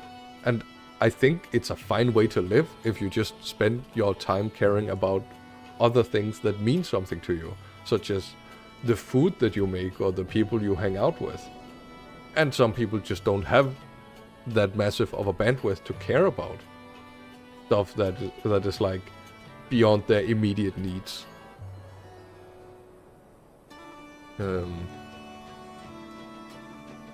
But as for the soulless part, it is unless you know music, right? It's like it's more of an information hazard, is what I'd argue. Because when you know it's AI, it becomes worse. But if you don't know it's AI, you can think about and consider all of the meanings and all of the soul that is in the music. And then when you're good at music, you can realize, wait, that this doesn't have any soul. Because you begin noticing what artists do to put soul into their music. And what I'm just plainly saying is that there is soul in everything that is made. And people just don't notice or don't care about the soul in everything. We care about the soul in the very hyper-specific niches that we like. Now, music is not that hyper-specific, but it's still one of a few categories. Wait, there is soul in other music than soul music. You know what? You're so right. There's actually only soul in soul music. It's like there's only soul in soul food. And there's only soul in Seoul, South Korea. Okay, I think we've spent our allotted time for AI discussion for today. As you can see, this part, never mind, I'm going to come back to it in like just like in 40 minutes. We're gonna go back on the topic because it means so much to me. Actually, we're gonna go back to it right now. One of my coworkers said today, like, a really effective way to make money currently is to buy a handful of like AI agents, or set aside an allotted amount of time for AI agents, and then have one of the agents scrape and look through what is popular currently on the App Store, and then instruct another set of agents to make some slop based on that. Just copy paste, create the same. Like if Tetris is really popular right now, make 10 Tetris clones, and then give it like an energy-based system. You can only like play this much Tetris if you pay like a tiny amount of money. And you just do this on repeat, and because you only like the MOBA boom. No, because here's the bad part. You get like the point is you get an AI to make all of this slop, and you just pump out 25 of these copies, and they're all shit. But if one of them hits a whale, all of them will be made. Like all of them will be worth it. So. And it doesn't matter what the quality of it is. It can be an absolute shite quality. Because as I saw on a certain vacation, people will spin a virtual slot machine with hundreds of dollars, of euros on it. Yeah, they are doing something similar with books. Just books and literature is really interesting when it comes to AI. Because because it can be really, really bad. However, if you like it, if it's within your hyper-specific niche, you are going to read it and you are going to think, it's alright. And the reason I know this, and the reason I'm so sure of it, I'm so glad that I set this thing up, is if I Google Horus Heresy book list, look at this shit. There are 64 books in the Horus Heresy. And I venture to guess, maybe 2 of them are okay. This is such a shitty series. And like most people who have read it all agree, like, this is bad. Or this is like, so. Maybe people are gonna say, but the stuff written by Dan Abnett is pretty good. I don't think so. Dan Abnett is a good writer, but he's really like it's just because all of this is bolter porn. It's like 60 pages of some ship battle, and it doesn't matter in the narrative, and you don't care about any of the characters. It doesn't matter. All that matters is that it's Games Workshop Warhammer 40,000 minus 10,000. It's Warhammer 30,000. It's Space Marines. Who gives a shit? It's not about quality. Yeah, so that's my main argument for why it just has to hit your niche and you will write it. They are creating books with name and authors very close to other new popular books. Now that is crafty and absolutely awful. There is a famous book about, like, hold up, Tyranid romance novel. This one, taken by a Tyranid. I'm pretty sure there is. No, this has to be a joke, right? Slanesh pleasure. No, I'm pretty sure there is, like, an actual book. AI smart peddlers have come for Warhammer 40,000. Yeah, but it's a PC game article.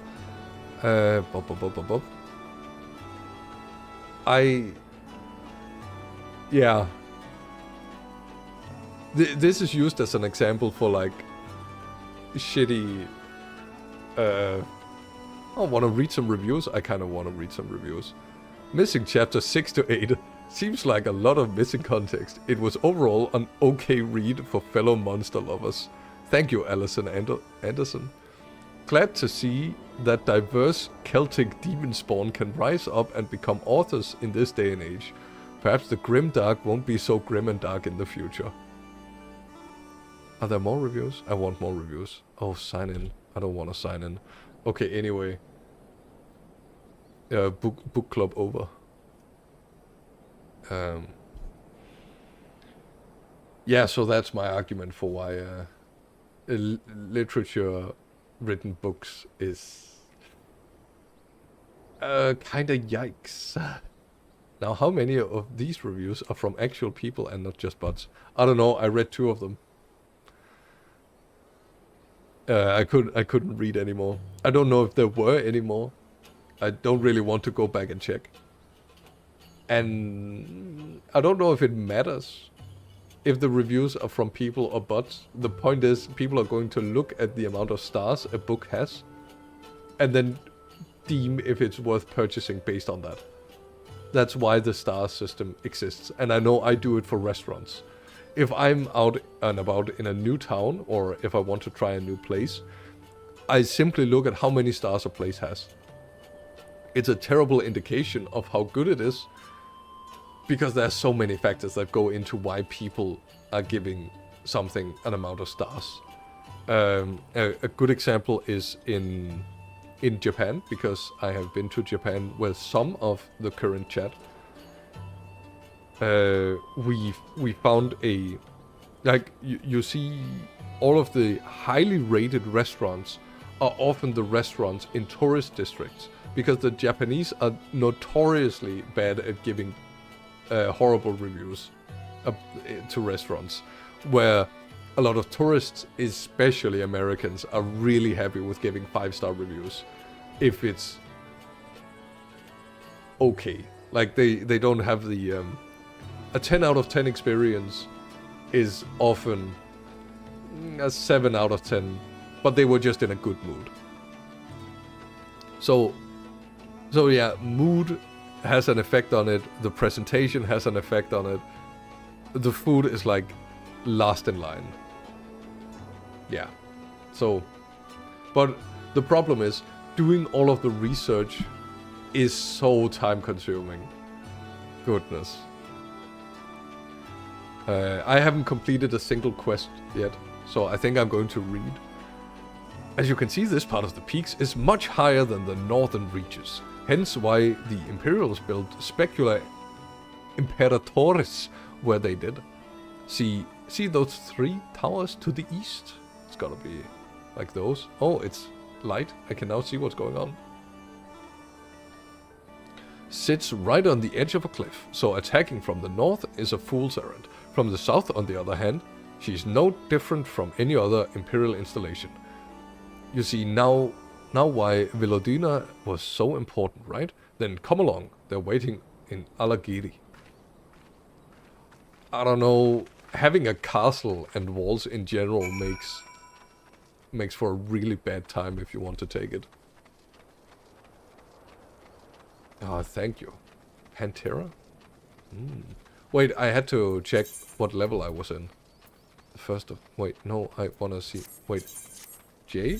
Is it J? And then scroll to... Ah, okay, so 68. Wait, that means I'm nearing the end of the expansion, right? Because it goes to 70. And then there's probably going to be 10 or 20 quests in 70, and then also the patch quests afterwards.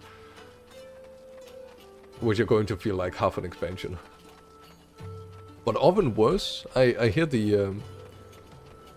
I hear the patch quests between expansions are often quite terrible. Ooh, okay, hold on. Tindalos. 6-8. Did you see in the US Congress there was a guy who was like, yeah, my city has the great honor of being number 6-7. It was so cursed. Yeah. Okay, so I really like these these are... Oh, I forget the names. Is it like atrium? These are usually where like you had markets. So, but I wonder what this is designed. So this looks like it was either a water fountain is the word for it, or a gazebo. But because of this large open area, I feel like this is was supposed to be a market. However, this part, either a storeroom, that's very possible, or it's like an apartment, because in ancient Greece there were these like, damn, he's big. There were like these apartment situations. Ooh, and this one would be under the mountain and therefore cooled. Yes, I do like this. So if you want to keep cool stuff, you would do it in there. And then we have... Okay, so this should probably give us a pretty good idea of... Oh, I can't go in. The automatic doors aren't working. And I can't fly here. No. If I could go in, I would have a much better idea of what kind of area this is. Okay. No, I don't think they put anything inside. Just rubble. Okay. Boring.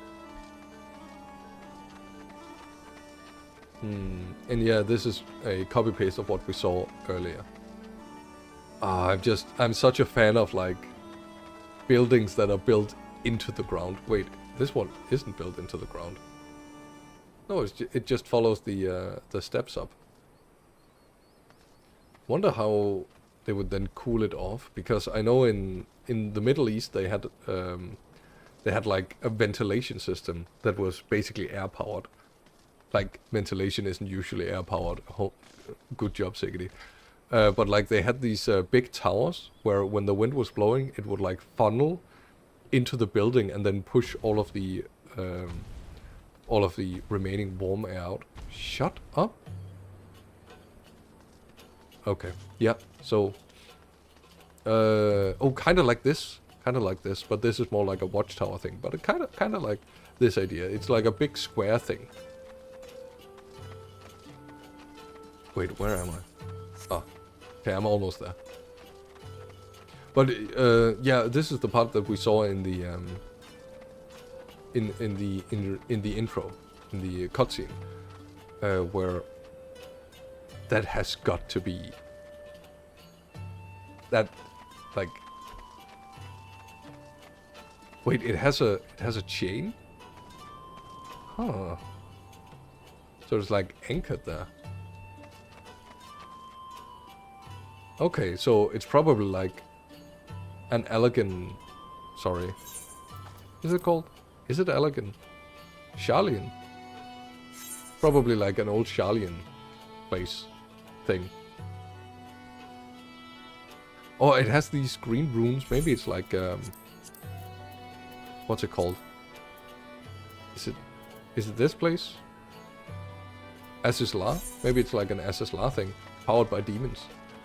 Oh, so what I was saying is, like, this area reminds me of Thanalan, not just because it's the same, yeah, mountainous and mountainous area and foliage and dry, but it feels like the architecture is similar.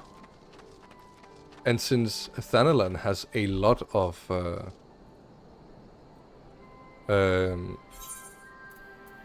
what are they called? Alamegans. Right. They have a lot of Alamegans. So that also makes sense. I don't get the thing about the crystal, which is also a thing in Thanalan. But I'm sure there's a terrible reason for it. Okay, I need to adjust my ass. So let me enter this cutscene and oh. Okay. Now I feel great again. Oh, I sit with too much weight. Here we are, the new base of operations for the Alliance and the Resistance. Ah, there you are. Oh, good, so I don't have to move all the way back to the beginning of the map whenever I want to talk. Greetings, General. I see you have been quite busy in our absence. Less than you may imagine, the Imperials fled at our coming, and we took the village without a fight. Your timing is impeccable. We were about to discuss our strategy and seize the specular Imperatores. Though we are fresh from the road, we should be glad to attend. Good. Take a moment to gather yourselves and join us when you are ready. We did it. We did it. We completed one quest. We're still in level 68 territory. Oh, hold on. Okay. Yeah. Okay, there's a sextant and a bunch of shields along the belt.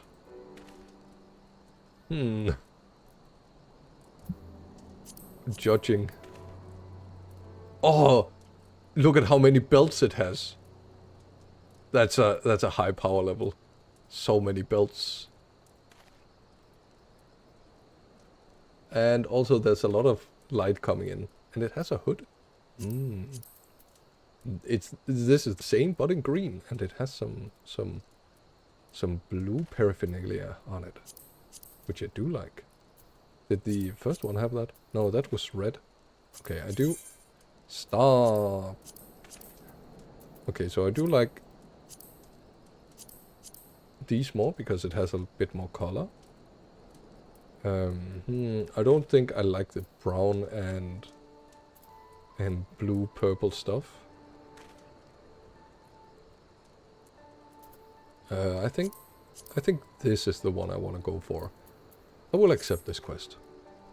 Well, you heard the Flame General. Looks like we've got a meeting to attend. It's nice.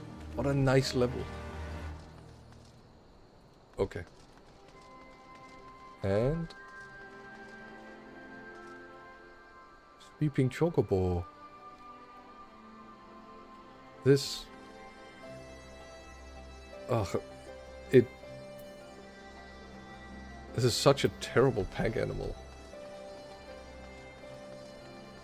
It's like, okay, so the reason I'm mentioning it's a terrible pack animal is because you don't...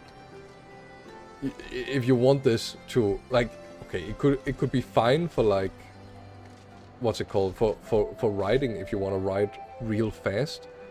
But the thing about, like, bipedal creatures is that they're like energy efficient, because when a bipedal creature moves, it's essentially controlled falling. You fall over and then you put the next foot in front of you, and then you catch yourself, and then you continue use that momentum.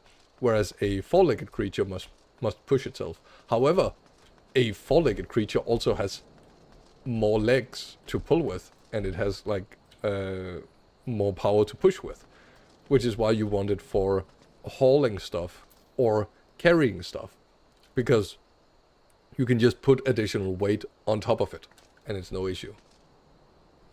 So these creatures as pack animals make very little sense. I was about to say, but maybe horses don't exist, but like immediately disproven. But these things exist. I guess they are kind of difficult to mass produce. Yeah. Alright, Raban, what do you have to say for yourself? That everyone, then let us begin. Alagiri is ours, and for mercy we took it without losing a single man. But we dare not grow complacent. Specula Imperatoris will not be so easily won.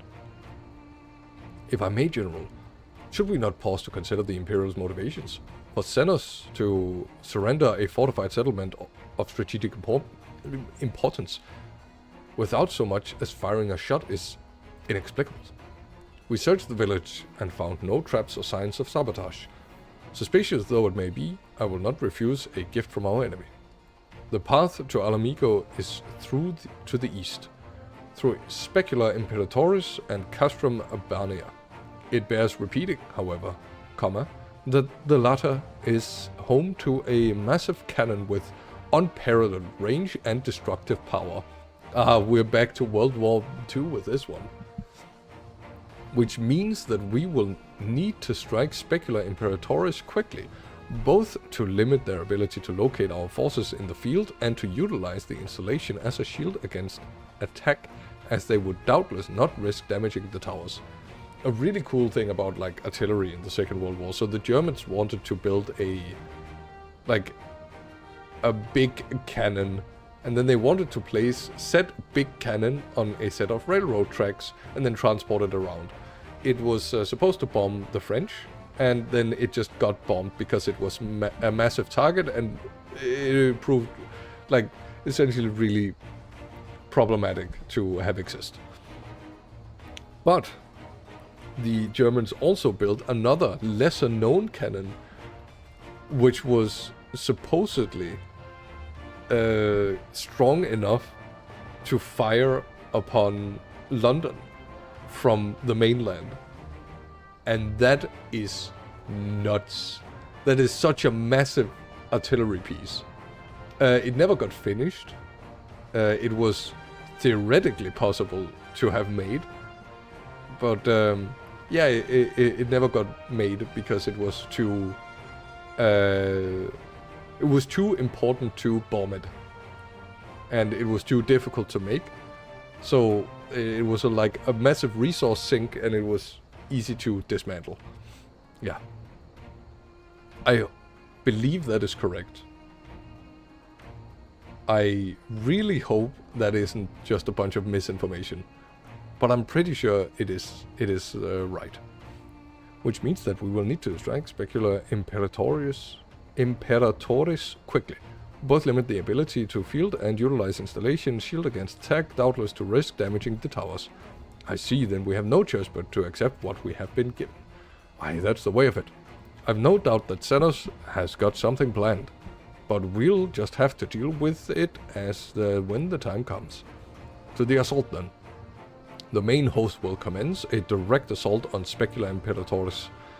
During this time, I would hold the Scions in reserve at Alagiri to deal with any Imperial forces that may be dispatched in response. Understood. Wait a minute, we should be fighting with you and the Resistance. I understand that you don't want to rely on too much on Ivory after what she's been through, but at least let the rest of us do our part. No, listen, I kill gods for breakfast.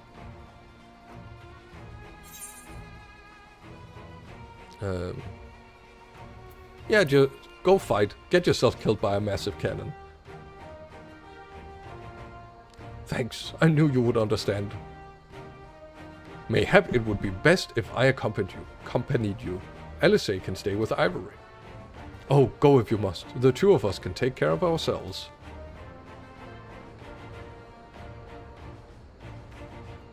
You have your orders. Dismissed. See, this is the part where I'm sad, because I have been spoiled. And I will just spoil whoever is in the chat. Close your eyes and ears and butt if you do not want me to enter the place with information. After this cutscene. What I've been spoiled is that that the children survive. So I can't hope against hope that they just get shot by a cannon and it's like, oh no, they died. I'm like, yeah, well, it just takes hope away from me, you know?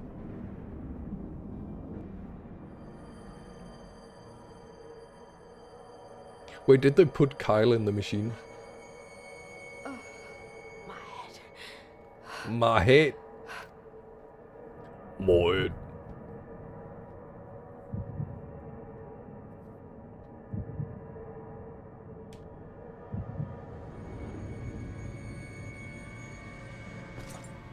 Let us see. Let us. So, she lives. Impressive. Or merely lucky, though that too may prove a useful trait. The Rubicon surgery. That's a Warhammer reference. My lord, what have you done to me?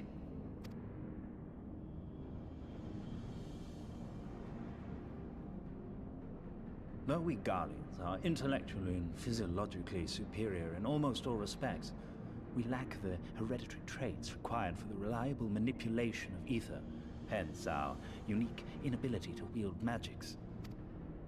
Oh, they're This cringe. deficiency, for want of a better word, saw us subjected to decades of oppression by the lesser races, and we were eventually driven to seek shelter in the cold northern reaches of Ilsabard.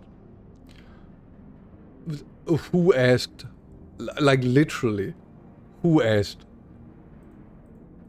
Fortunately, said region was replete with vast deposits of ceruleum, which proved instrumental in the development of Magitech, a revolutionary technology conceived to compensate for our disadvantage.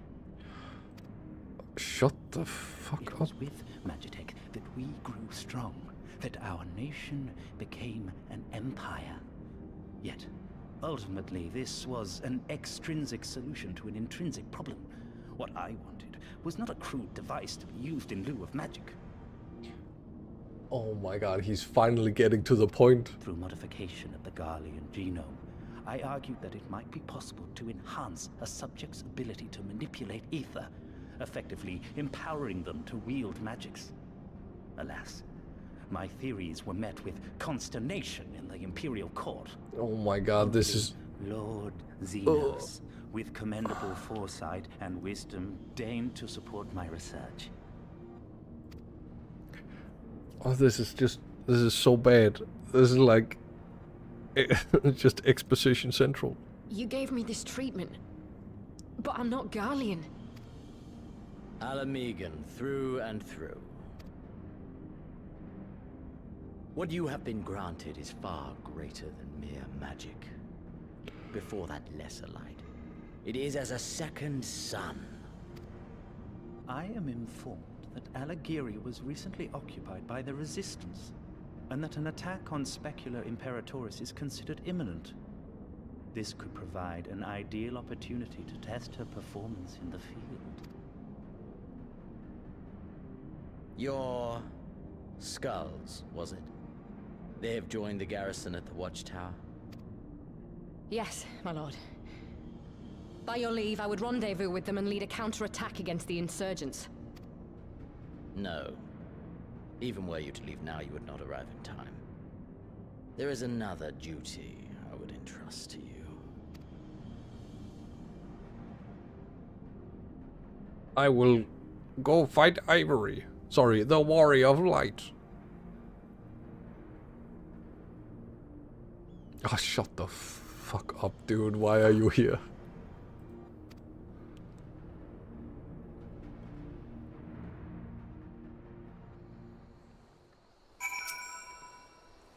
So full of fire and eager, weren't they? Well, I wouldn't worry too much. They're strong and they have each other. At least he spared me the trouble of having to speak up. I wasn't about to let Lise go alone. Oh, I forgot which one I wanted. I think it's this one. Yeah. Yeah, it's a little boring with the colors. But I think you can make some nice travel stuff. Travel looking stuff with this. Yeah. I don't really know what the point of that would be, but this is very like... yeah. Yes. It is very yes. Utilitarian, I think. Is the word. What is that? Ah, it's a pin. I saw something different. And these are... Ooh, vials? Doctor. It's aiming though. So like it's a DPS thing. And this is like yeah, this is also some doctor stuff. Is it better than the doctor stuff I already have? I don't know. Oh my god, this is so edgy. I love it. Okay, so this one or this one? Either are really good. I feel like this is very close to what I just got. And this is even closer to what I just got. And this is different. And I do like different. I will accept this quest. We have a fair bit of ground to cover, so we should split up. If you come across any Imperial soldiers, you know what to do. Oh, and so you know, I sent word to Arenvald's squadron. They are already searching other nearby areas, so we have allies in the event we encounter anything beyond our means. Okay. Why? Why are we exiting? I feel like we should just stay inside the fortified city with the massive cannons. But no, I guess we're just gonna go out and about and scout. Sorry, I was trying to think of a rhyme, but out and about and scout was like where that stopped. To tout our trout and spout our challenge to a bout. Without considering how... Thanks. That's... I mean, I would say that's all I need, but really, it's more like it's all that I deserve.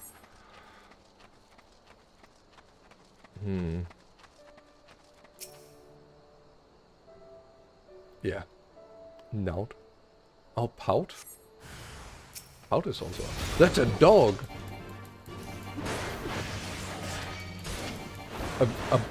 A Pugnax. Okay. So I guess it does make sense to like sally forth. It's like a regular thing you did when protecting forts. You would want to know like what's going on in the immediate area around. I just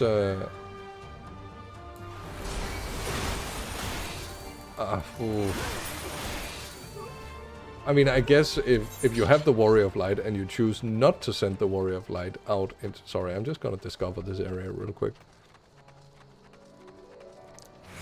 Ding, ding, ding, ding. Yeah. The colored. There's probably a dungeon down there. Or a duty. Yeah. But if you have the Warrior of Light anyway, you might as well send it out. Just seems a little risky. Especially now that, you know, what was her name? Formosa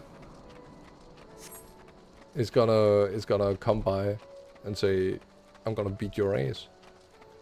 Oh yeah, you may have noticed how in this specific stream chat, the information is on for way longer than it used to be.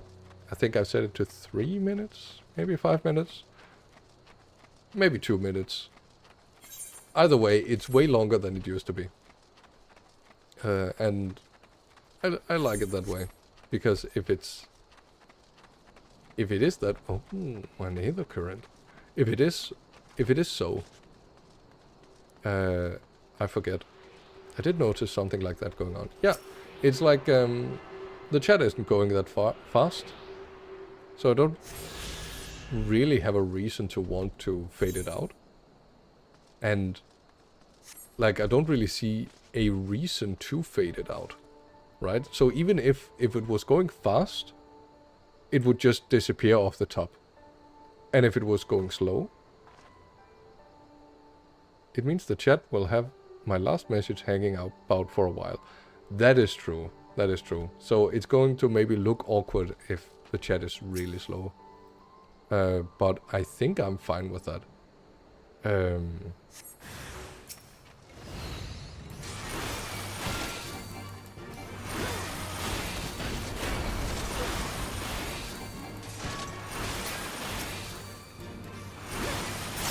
And then I'll just activate this, and then I'll activate this, and then that's not enough to kill it. Well, shucks.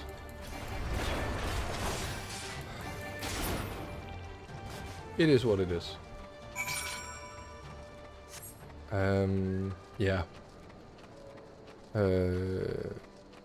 So, yeah, I think I'm gonna have to try it for a stream where it just doesn't fade out at all.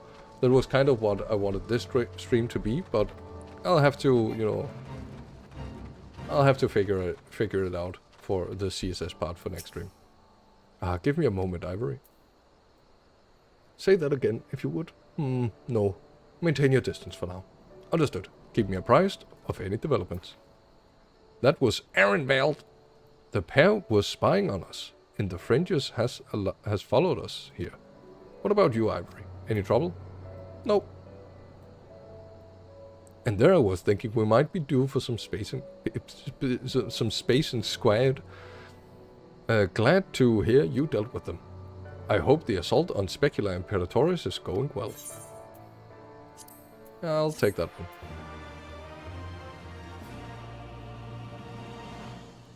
Gasp. A cutscene? Oh my god. It's not actually happening off screen.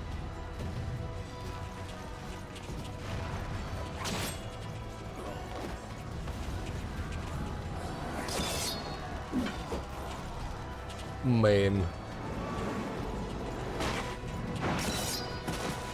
What is the point of formations? Oh, it's Pippin. You've improved, lad. Thank you, Sean Bean. Come now, father. You lured the fool onto my blade, and do not try to deny it.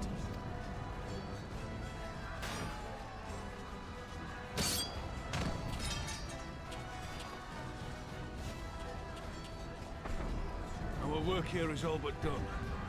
What of Conrad and his men? I like how some of the machines in the background are just lying dead with a cutscene in this game. Impossible.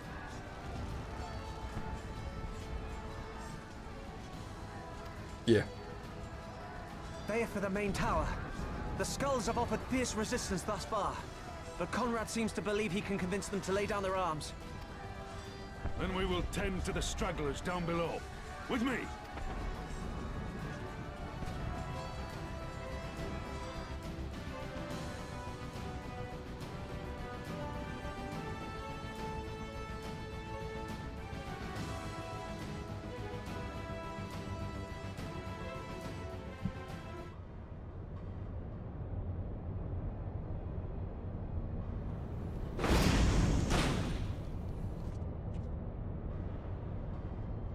Ding! Ah! Akira! Ah! Report. Enemy forces have overrun the lower facilities and appear to be mounting an assault on the main tower. We have already received a request for reinforcements. A unit of legionaries has been mustered and is ready to depart. They await your orders, Commander.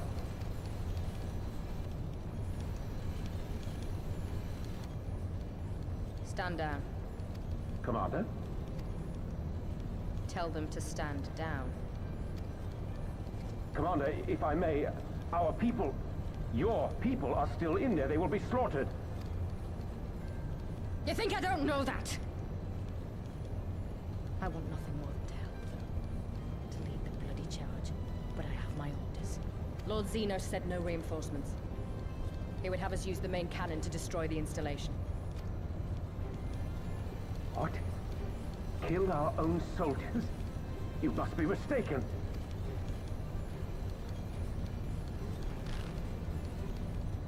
It seems incredibly idiotic. Xenos yourself.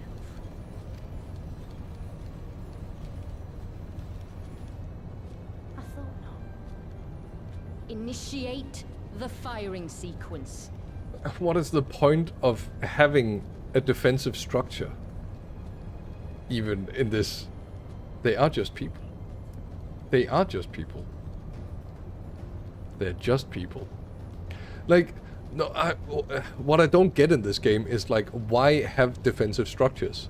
It feels like any defensive structure is just overrun in any charge.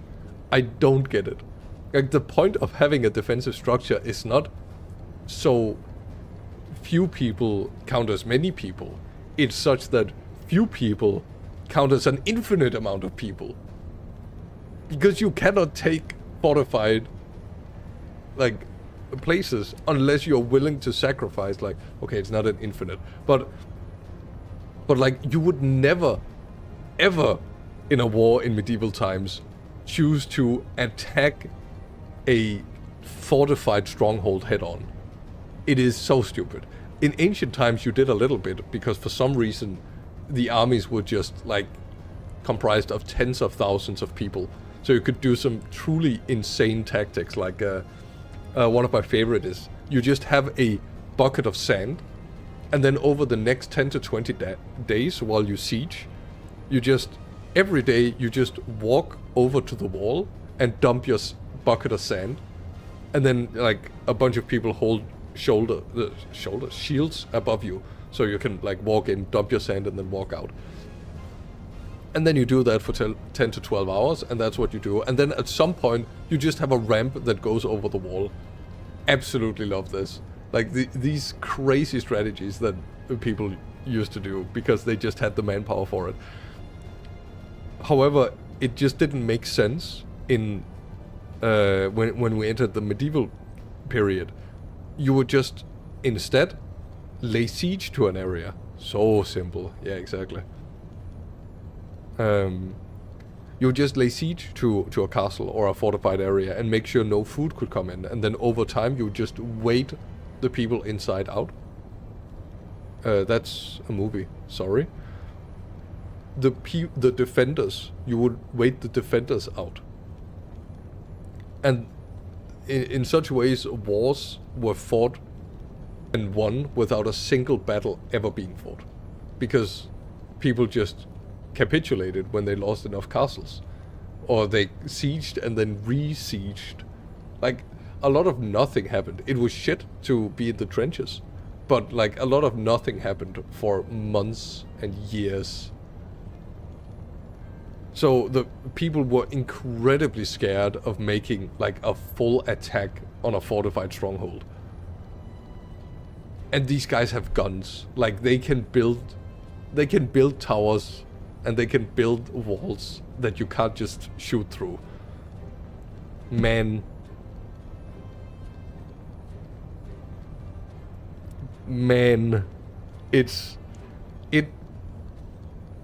I get it. It's like, it's less than 1% of people who pause on this cutscene and is like, and complains about this sort of stuff. But I am that 1%, so I want to complain. I want to be annoyed. It's just all style. And I want some substance. Wars are won on the backs of the dead.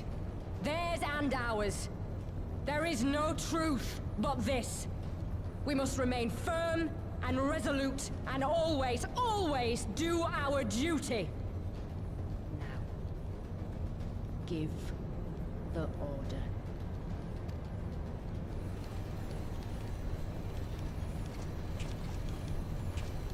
Initiate firing sequence. Aye, aye. Initiating firing sequence. Release safety locks. Deploy main cannon.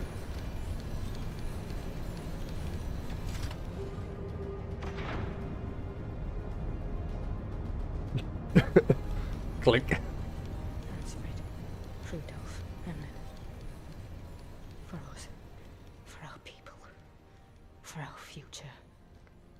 Ansfrid, Rudolph. These are suspiciously Nordic names. Emmeline. Yeah. I thought the... Oh no, I guess the Ishgardian place was more French. No, it also had Nordic inspirations. Is it because it's just Old English? Like, all of it? Me think about it. I need you to confirm the target, Commander.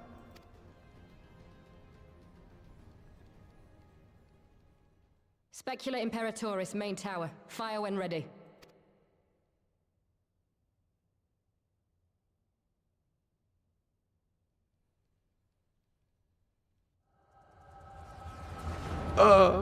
Akira.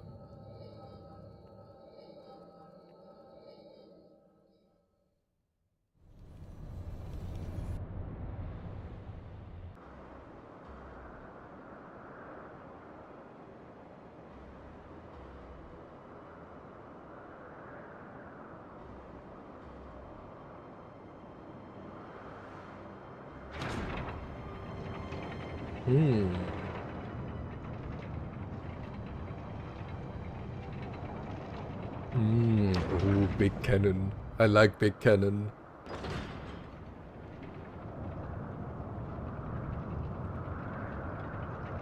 Unless this is mag rail, it would tear itself apart when firing. Yeah, that that should tear itself apart. What in the seven hells? Long-range artillery. That it felt like a shotgun blast. Bastards. Their people were still fighting. Full retreat! Now! Relay the orders!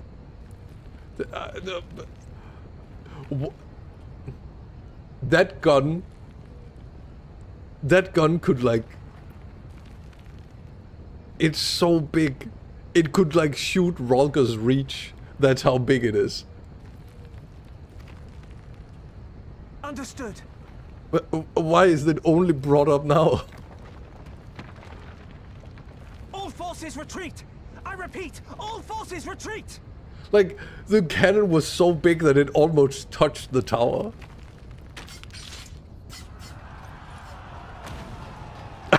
Run every which direction.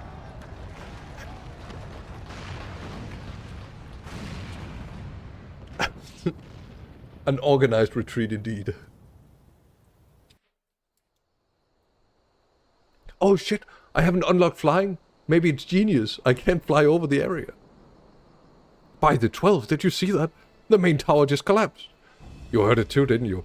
It must have been the cannon of Castrum Albania. But that was an Imperial installation, and the troops were still... Damn it, no one is responding. I don't know if the shell is being jammed or... The shell? I thought it was a link pearl. We have to go right now. They need our help.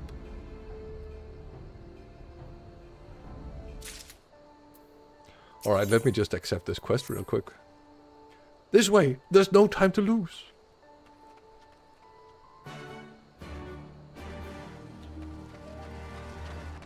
Wait, hold on. Were there 3 towers in the distance before? I feel like I could only spot 2.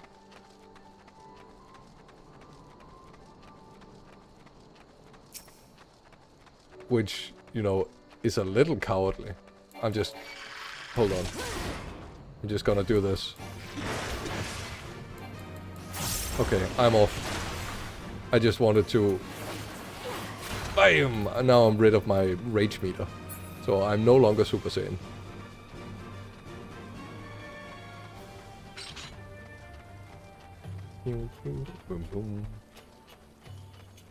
These, like... These open fort designs. I mean, sure. It's worse than it looks. He probably wasn't even... Pull yourself together. The gate. This is our way inside. We need to find my brother. Right. Now. Alright. Sure thing. The locks on the massive gate appear to have been disabled. You need only prise them open to pass through. Sure thing.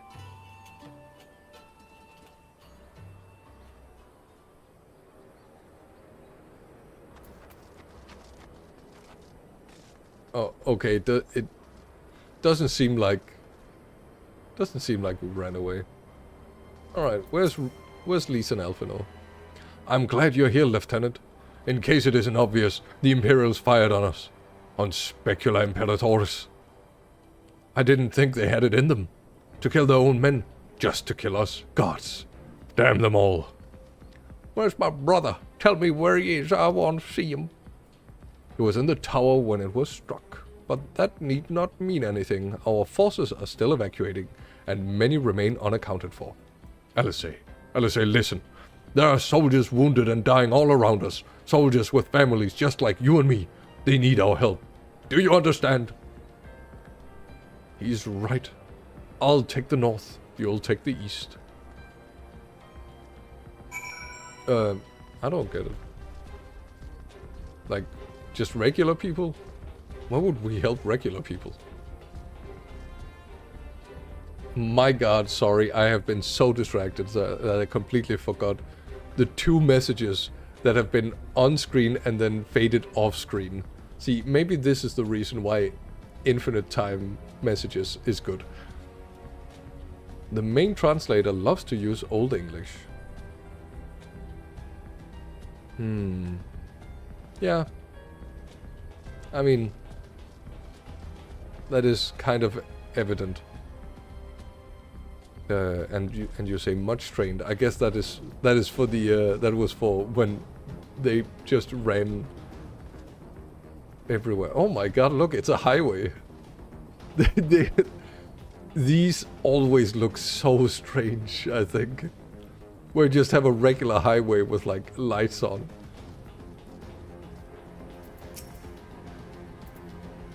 And it goes like 30 meters. Thank you. I think I can manage on my own. Alright then, I guess. How about you? How you doing?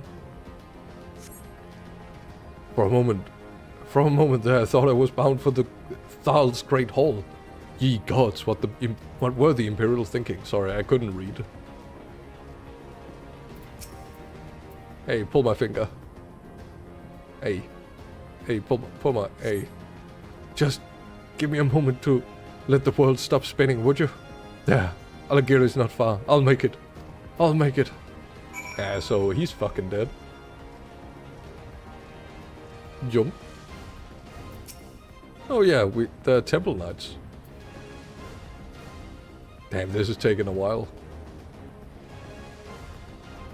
I think he's dead.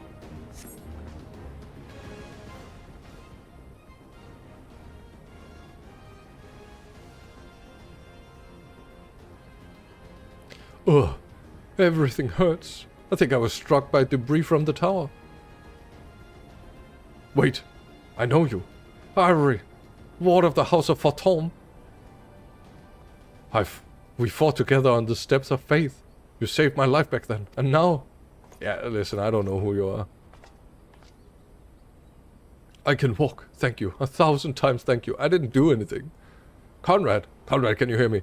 Nago, put him down over there.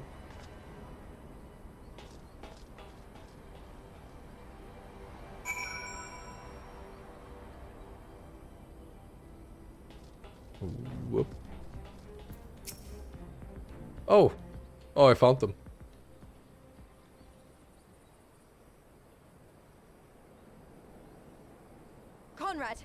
Conrad, speak to me. No. Oh boy, we're already at 60. All right.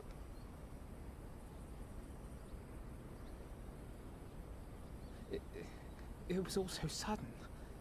Conrad had just convinced the last few skulls to surrender when we heard the bang and everything started to shake. We carried the survivors to safety, but Conrad's... We have done what we can for him. All that remains is to pray. Thoughts and prayers. Conrad? Is that you, Lise? I can't see a damn thing. Alright, so I get this is fairly dramatic and stuff and shit, but I'm gonna have to close the windows.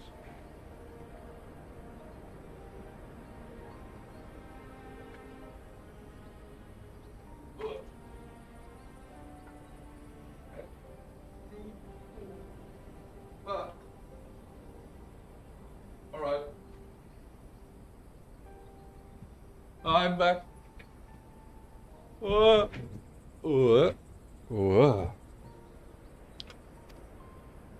Oh yeah, he's still blind. That, then. Time's up.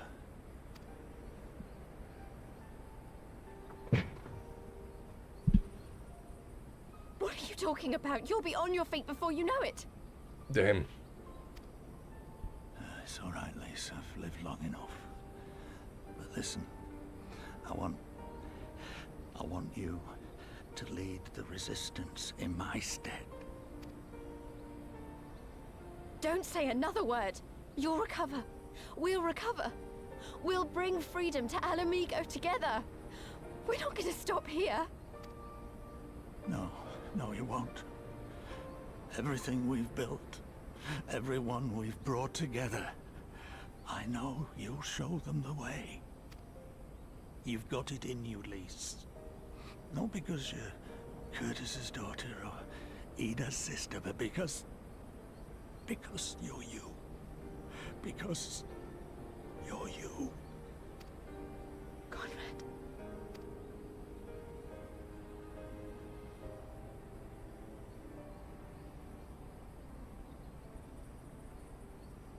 Lead them to victory.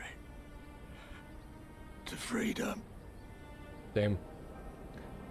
This is so sad. He's like the 5th best character introduced in this expansion.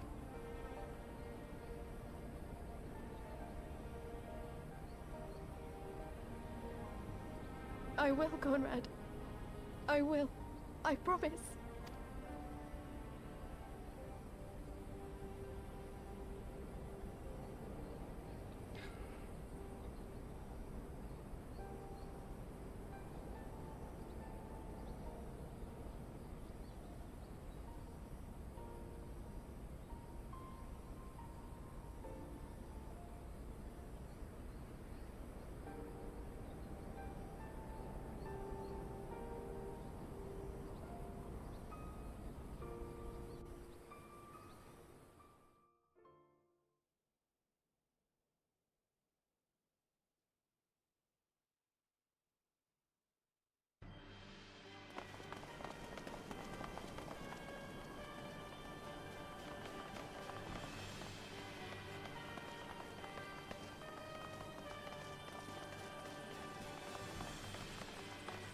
Next round! Double the charge! Yeah, I was about to say, like, maybe they should move out of the firing line of the massive cannon. Le canon massif. Come, Nidhogg. We are needed. Oh yeah. Oh yeah, that happened. Wait, I thought he became good again.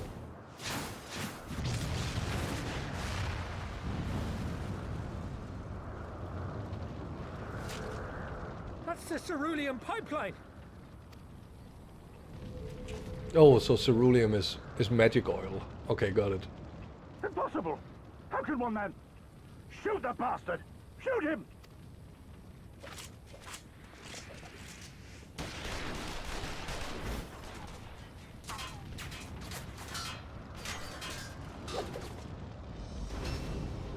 Aiming is hard. My lance has slain far greater beasts. You're welcome, boy.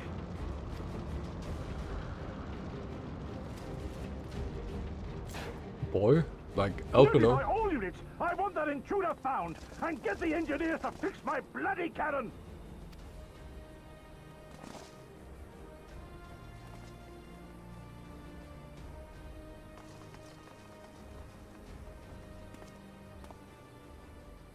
The savages are coming!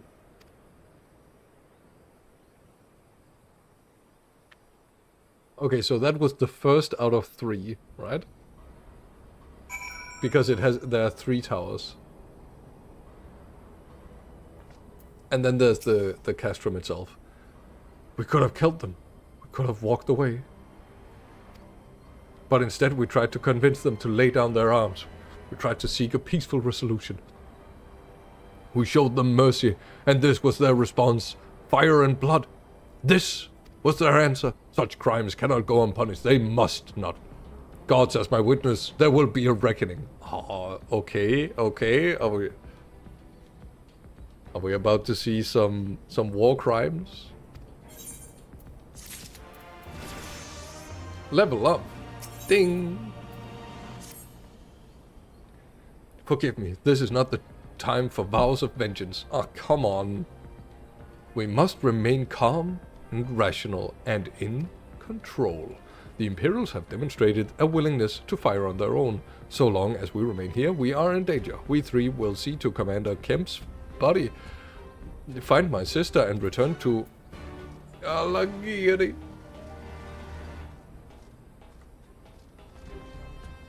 Oh my goodness, Alice, you literally just missed everything. There, that should suffice for now. Go and join the others.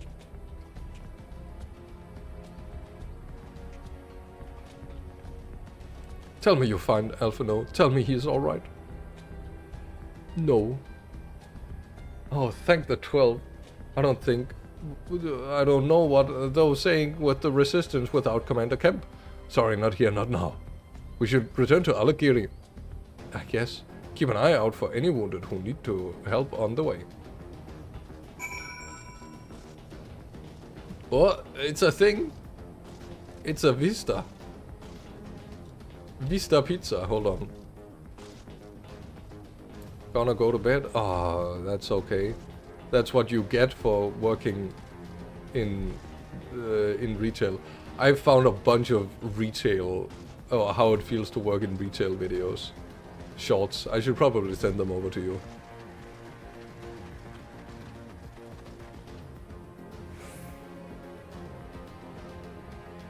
Wait, it does work. Why does it work? No, I'm still not going to use it.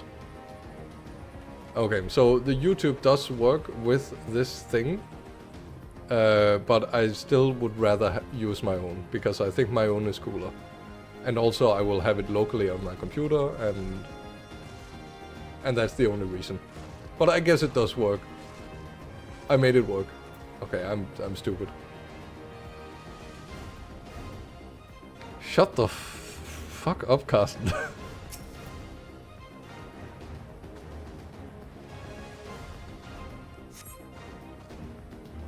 Pants. It wasn't long ago I was trying to kill you and the others. I half expected you were just going to slit my throat. To hell's with this. I should be back in Ilsabad instead of taking fire from my so-called comrades. Wah wah.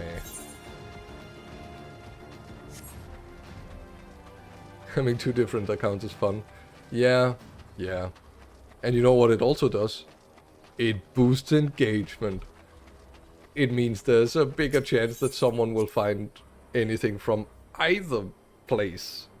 Though, you know, 0.001 is less than 0.002. And that's pretty good odds. It's actually twice as much.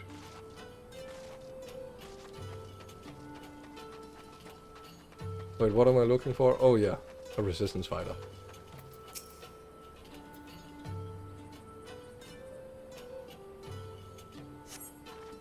Thanks, friend.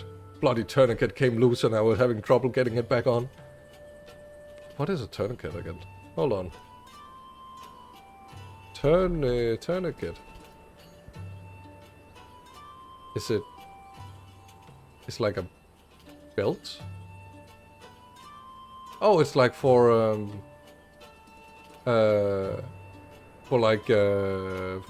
first aid thing. It's a first aid thing. I was having trouble getting it back on. I should be fine the rest of the way. Yeah, don't worry about it. You're literally just wasting my time. It feels like there was a time critical element. Because I guess the two parts of it and then the third part of it. Okay, it's part of the same structure. So I guess there won't be 3 separate invasions. Yeah, anyway, it feels like it was like a little time sensitive. Because, you know, this... The big cannon, maybe, run away from big cannon. Big cannon dangerous. I know Estinian just destroyed it, but like, it's going to be repaired. Anyway.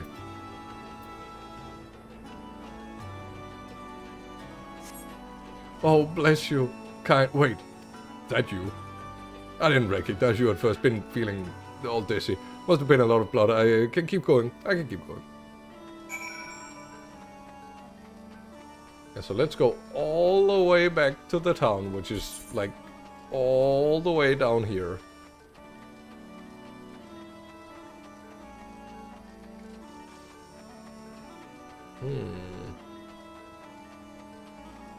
Okay, I think I see. So you can like go down this way and then go back to the other area.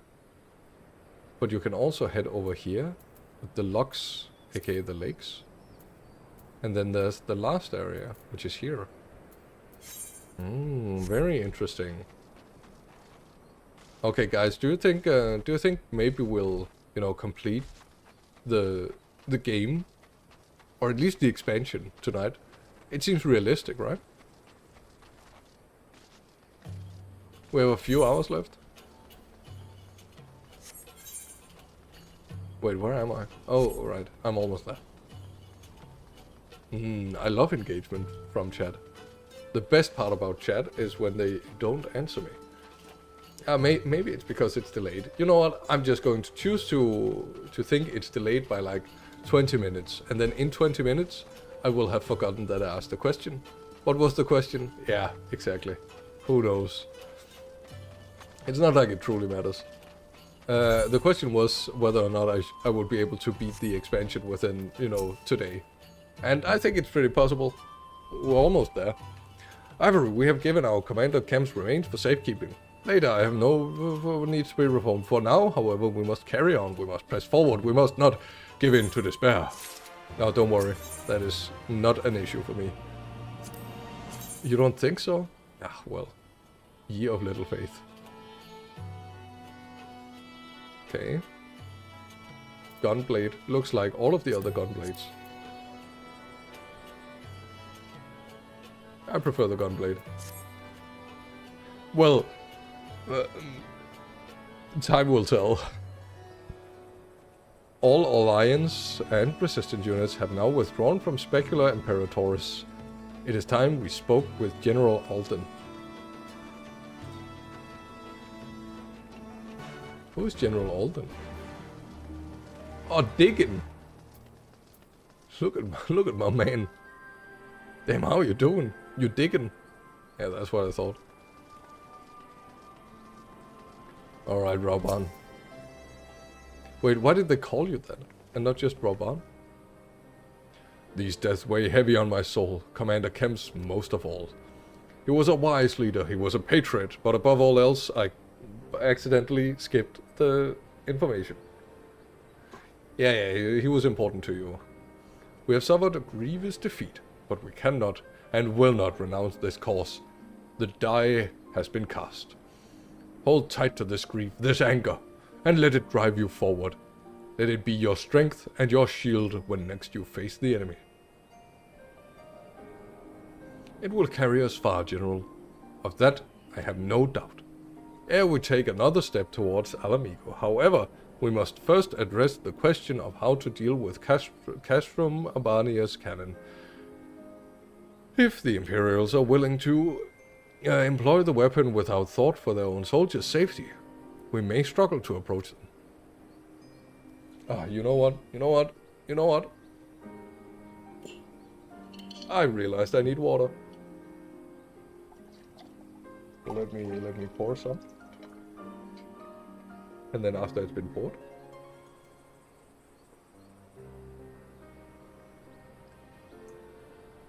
we pour a little more.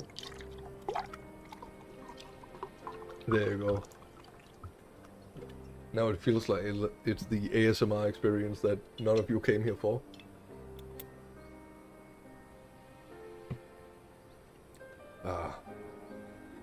A frontal assault is out of the question. We'd lose countless men before we even reached the walls. Would we? Recall that the Imperials could obliterate our forces if they kept firing, but neglected to do so. Away with it! What, away with the water?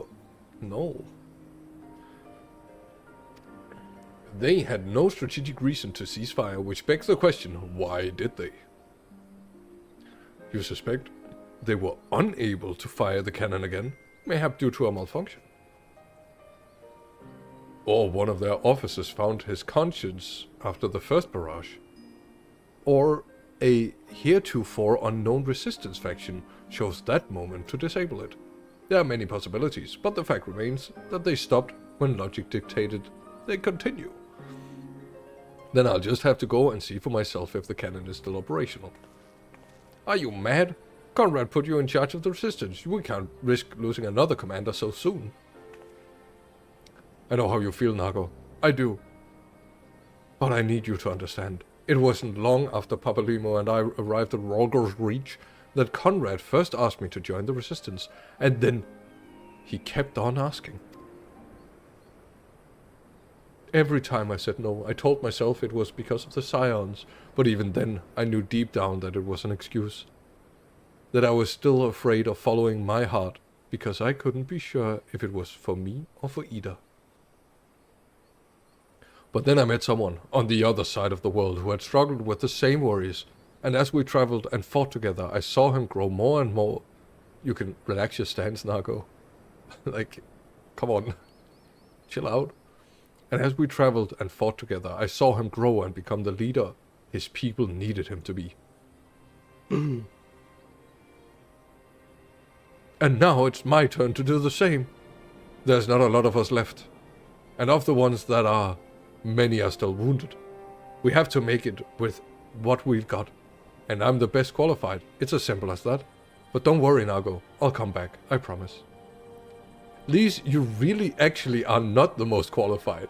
Like, you're at least number 3 in the list of qualifications. Minago has flown a Griffin. And I am qualified to do everything. Alice has been a scout for the entire 2 first expansions. And Thancred is a ninja. I feel like you're fairly far down on the list on who is most capable of this.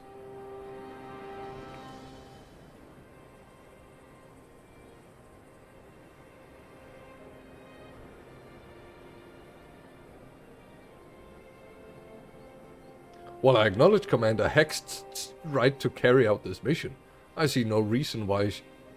Is that her name? I see no reason why she would do so alone. Lieutenant, would you go with her?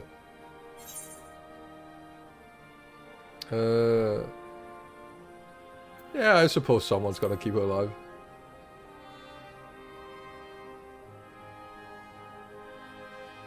Then it is settled. We will await your return.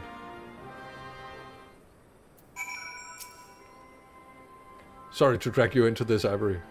It may not be the decision Conrad would have made, but I'm not Conrad. I never will be. I don't know what kind of leader he was hoping for. Right now, all I can do is be myself. Kinda cringe. I think you should be Conrad. Oh, a longbow. Ooh. Ooh. Ooh, look at this long. Ooh, fancy longbow. It's... I don't know how this part bends. But... Yeah, no, that doesn't make any sense. What is this? It's a book? Oh, goodness gracious. And a rod. Oh. Oh, this is kind of cute. Oh, this is another grimoire. Yeah, I think I prefer the longbow. I will accept this quest. If you don't mind, I'd rather not wait around and have people try to talk me out of it. Let's get moving. I know a good vantage point overlooking the castrum. Nyong's Hope. The ship stranded on the rocks to the east of here. It shouldn't take us long to get there. But there might some ancient golems guarding it. It might be an old wives' tale. Either way, it's worth the risk. Lee's commander. I pray that to caution do not hesitate. Call. To reach the ship, we'll scale the cliff face. Climbing gear and meet you there, alright? Yeah. Yeah, sure. Oh, and then we'll... Okay, that's the way. Ah, so we'll take this way, which will drop us here, I guess. Oh, the music is also kind of Thanalani. With the big empty drums, and now there's a flute coming in this. Yeah, exactly.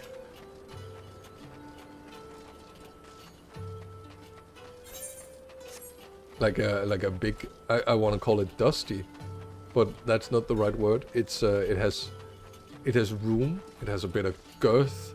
It has a bit of reverberation.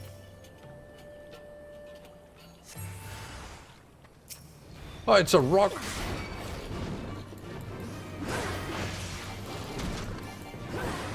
A guardian beast even. Oh, so it's guarding the... Oh, it's guarding the, like, the climbing place. Alright, I guess.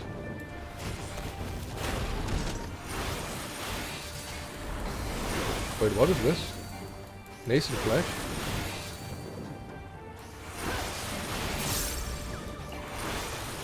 What is nascent flesh? I haven't read this. Wait, I have read this, but I've forgotten what it is.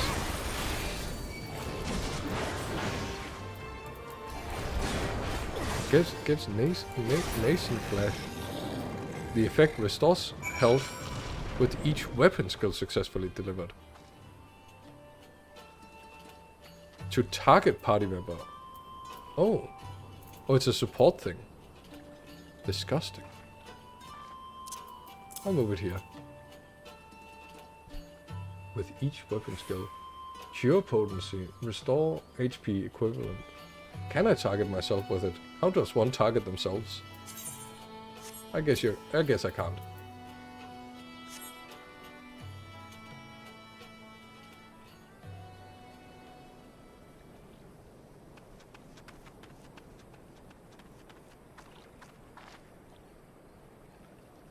And presto, now you are support.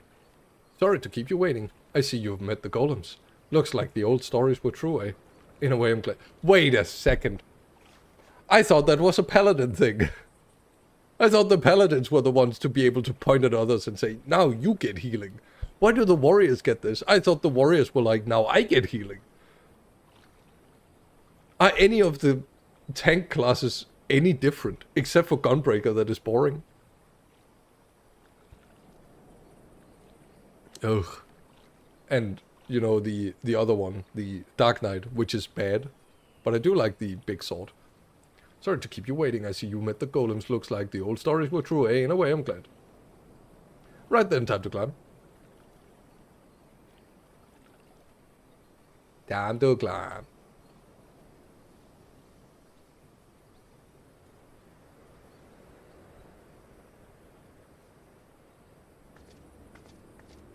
You cannot convince me that there is not a dungeon on top of this. Ooh, that took a bit more out of me than I expected.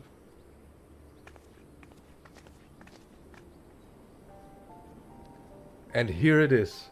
Hope. The ark that one man made to save countless others from the flood during the 6th Umbral era. Are you actually fucking kidding me? It's gotta be a joke. I cannot just immediately look at a stranded ship on top of a mountain and be like, oh, that's Noah's Ark, and be correct. Oh my god. Yeah, I'll never be satisfied. I will actually never be satisfied. I'm either wrong and then the game is wrong, or I'm right and that in itself is wrong. Oh my god. It's comforting to see that there has always been people who cared this much about their fellow man, who accomplished such great feats that people couldn't help but think that they made up, but the proof's right here, isn't it?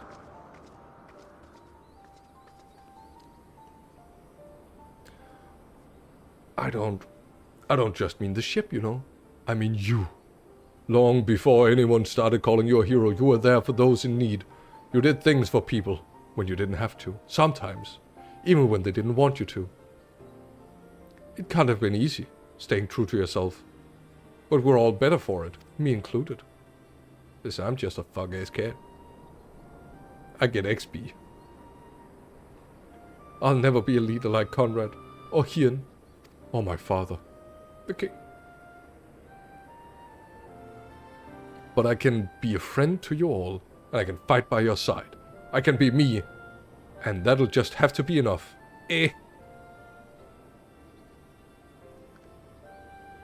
XP is the sweetest reward to XD. Yeah. XP makes the world turn. Strange to think back on it.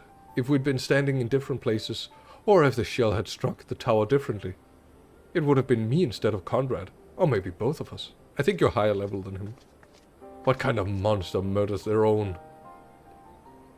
Is that smoke from Castro Albania? Wait, it's coming from the cannon.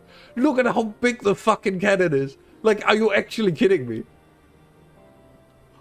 It, like, shooting at this close range is like, yeah, I get it. It's strong and it's powerful and whatever. But like, it's so big that it's absolutely ridiculous that the only thing that we've seen it fire on is something right next to it. I can't tell what happened from here, but I can tell that it won't be giving us any trouble in the immediate future. This is our chance, Ivory, to avenge Conrad and the others who died in the tower, friend and foe. To take Castro Albania and bring the bastards who gave the order to fire to justice. It won't be easy, after the losses we took, but I know everyone's clamping at the bit to strike back. With the right plan, I'm certain we can do it. Mind the gap. We have to tell the others. Come on. But I want to go in the ship. I want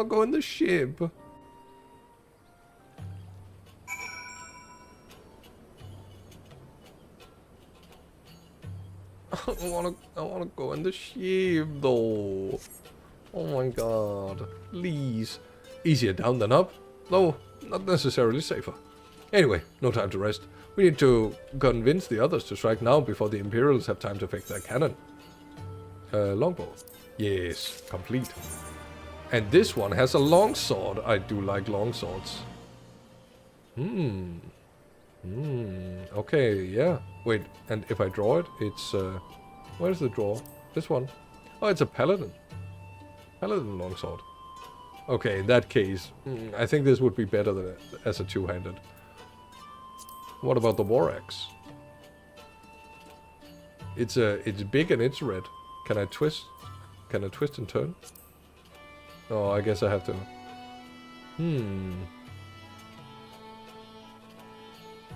I mean, aside from being huge, it's not too huge. This is too huge, though. Oh, goodness. And the Uchigatana.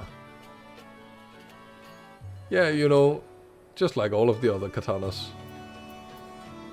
I will accept this quest. There's no time to lose, Ivory. General Alden needs to know what we saw. Oh, Alden. So that's his name.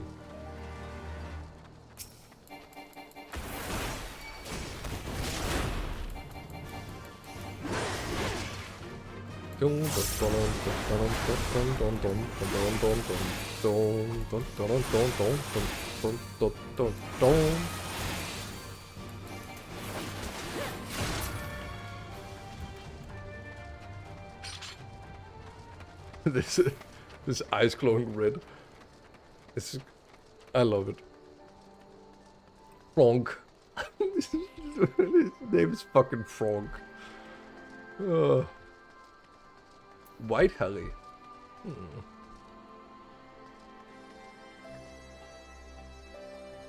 Okay. I just wanted to check if he had white hair. Hevelin. Hewelin. Gerbord.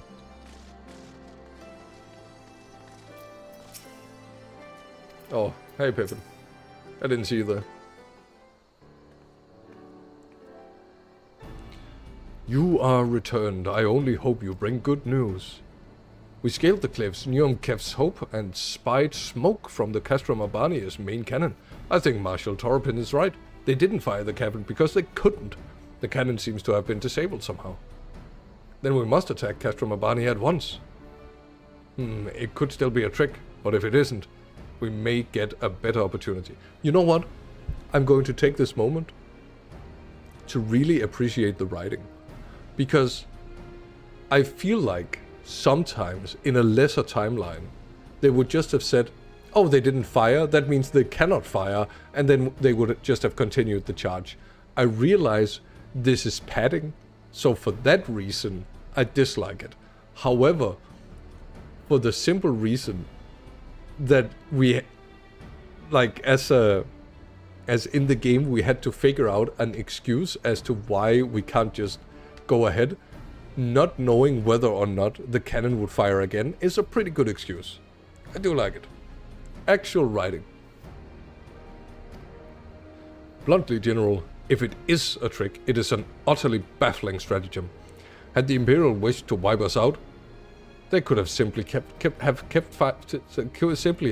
be that as it may, not risk and seize dispatch a contingent to infiltrate and control of the weapon. If the enemy is preoccupied with the repairs, we may be able to take them unawares. If, on the other hand, it is a trick, our token force will prove an elusive target, and we will at least cannon is operational. Either way, it seems well worth the risk. But now are we to infiltrate? How? In anticipation of a day such as this, men and women under my command have labored a long cultivated network of informants through the Urbania, including Radiata. The Radiator is home to many who hold menial positions at Castrum Urbania and other nearby installations. With the aid of our allies here, I believe we can secure a route into the fortress. The Resistance will handle and recruit all of the informants, but they will be working for fellow Alamegans, and at the end of it's our land, our responsibility. Let us do right by Conrad. I should be glad to accompany her, General, as would Alizé and Ivory, I am sure. Well then, if you're all in agreement, I see no reason to refuse you. We will make ready for march on Castrum Urbania. Go and may Rolgar Rodshor and keep rule.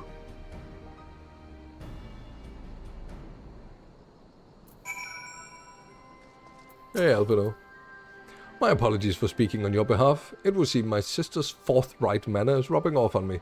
I confess my decision to volunteer was not wholly motivated for concern for Lise. Nor less Alamigo. Castrum Urbania is the largest city in the facility in the peaks, you see, and the likelihood that Kyle is being kept quite high. Dealing with the cannon is main objective, of course, but if there's a chance that Kyle, I would never and not take it. Which one did I want again? It only gives a +1. I don't think I want the axe. But the rest of them, like, I think I'll take the sword. A cane?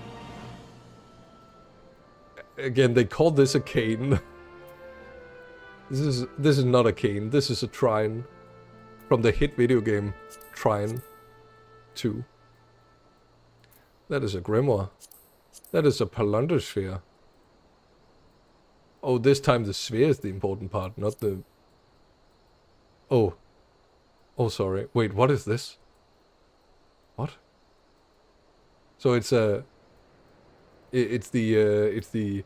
What are they called? The astrologians. What is this? It is a tuck. What is a tuck? What is a tuck?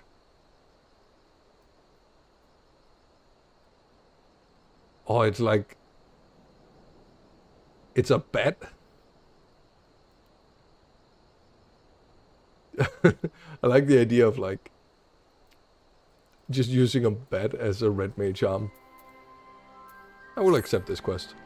So to review, we are to travel to Radiator, and when we meet with the contract recruited Marshal Trupin, and I took the liberty of Iberian lease to the settlement, wholly unfamiliar to me. As the Vice Marshal indicated, the vast majority of the populace is employed as menial labor. Specula Imperatoris Castrum Albania behaves as a resistance loss to inroads. You have to make the right of it. They got better deal than most Alamegans, feeding off what scraps the Imperial gave them. Damn. If you know how Marshal Torpin's agents got one of them to turn his coat. Sorry, I didn't understand any of that. I understand your disdain, I do, but I understand their desire to look after their families by any means necessary. Okay, the people that work in Castrum Albania get a good deal. Our contact is a Rogadin woman. I knew there were other Rogadin women in the storyline. I knew it! She will ask us a question after we answer with courage. She will know us as French. Courage. Right. But together, a squadron, Nago, will need them soon. With me, my friends, and be ready for anything.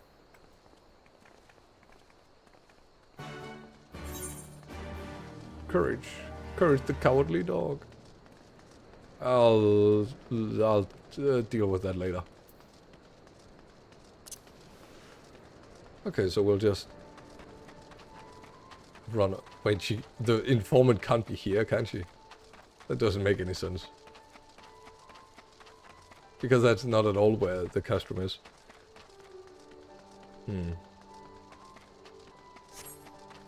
Yeah, so I haven't gotten to any of them, but wait, look at this. Wait, also Magitech is back. Objective. What?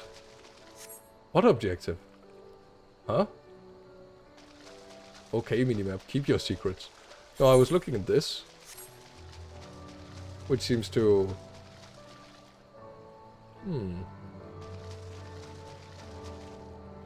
Oh, there's a door in there.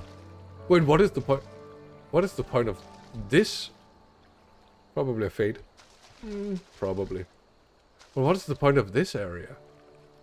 Is it because it... No. No, this has to be like a sewer system of some kind. But why is there a door?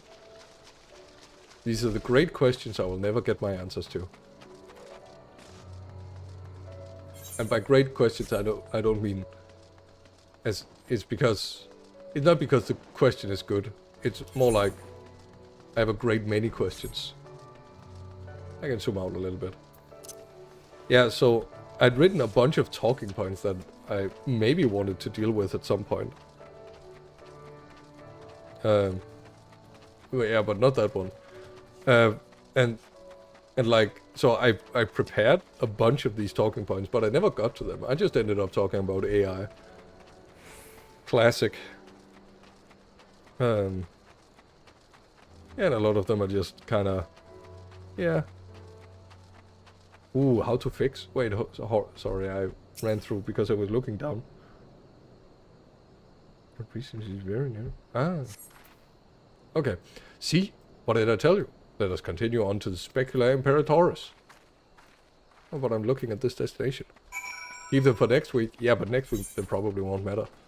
All of these are very, you know, time sensitive. Oh, this is actually about the video that we didn't watch, but that I referenced. I still like, if you want to do any bit of world building, I think the video that I referred to, it's all right. Like the points in and of themselves are pretty good. I just to me, or for me, it was like just not quite informative enough. But I also love unnecessary details in information. To make like a full storyline, it is more than sufficient. Especially if most of your story is supposed to be like background information. Oh, sorry, if the world is supposed to be a background thing. It's a more correct way to say it. Wait, they took back some of the thing. Wait, what are you doing here? Why is there a gate guard if there are literally Imperials on the other side of the gate?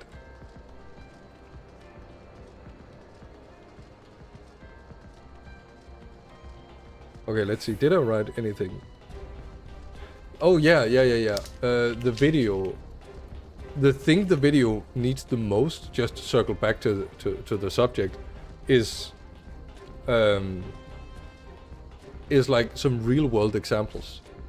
Because whenever you look at world building, you can make as many theories as you want, but if you don't really have a real-world example you can base it off of, a lot of it is just, you know, conjecture and guesswork. Of course there were still soldiers lurking about. Fortunately, they were no match for Lys. Come, Radiator is not much further. Of course, in light of our recent encounter, it would be prudent to proceed with caution and remain vigilant for Imperial forces.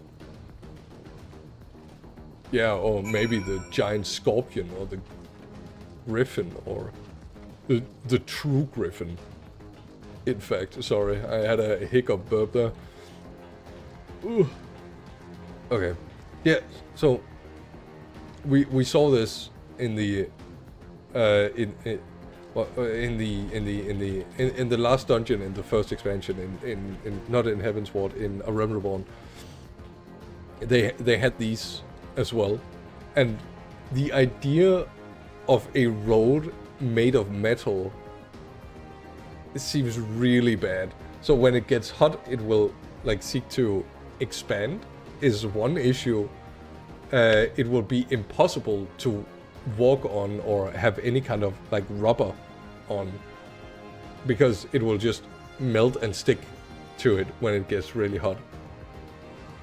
It's because it's such, like, metal is such a great conductor.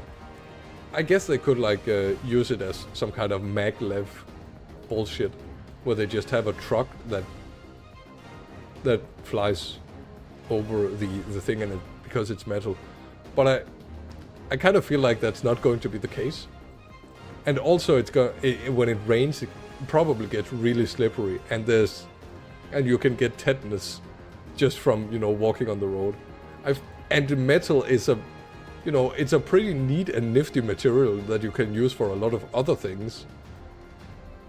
So using it for a road seemed like, I assume you meant as high heat capacity. No, it gives off heat really quickly, right? That's the thing about metals. Or at least the metals I'm thinking of. It's like when you heat up a metal spoon, it also cools down really efficiently.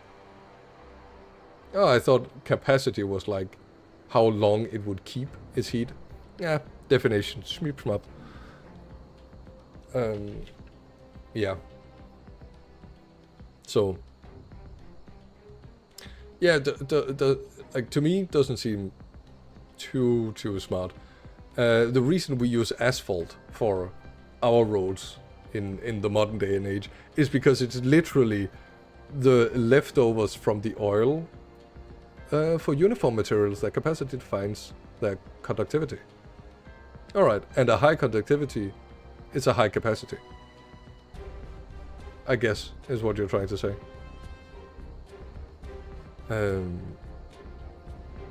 Yep, good. Yeah. For uniform materials. And when you say uniform, I suppose you mean in the, like, molecular structure. Because you can have, like, in theory, if you have, like, a big rock, right? Well, a rock is a bad conductor, hold on. If you have a big piece of plastic, I don't know the finer points. Ah, fair enough.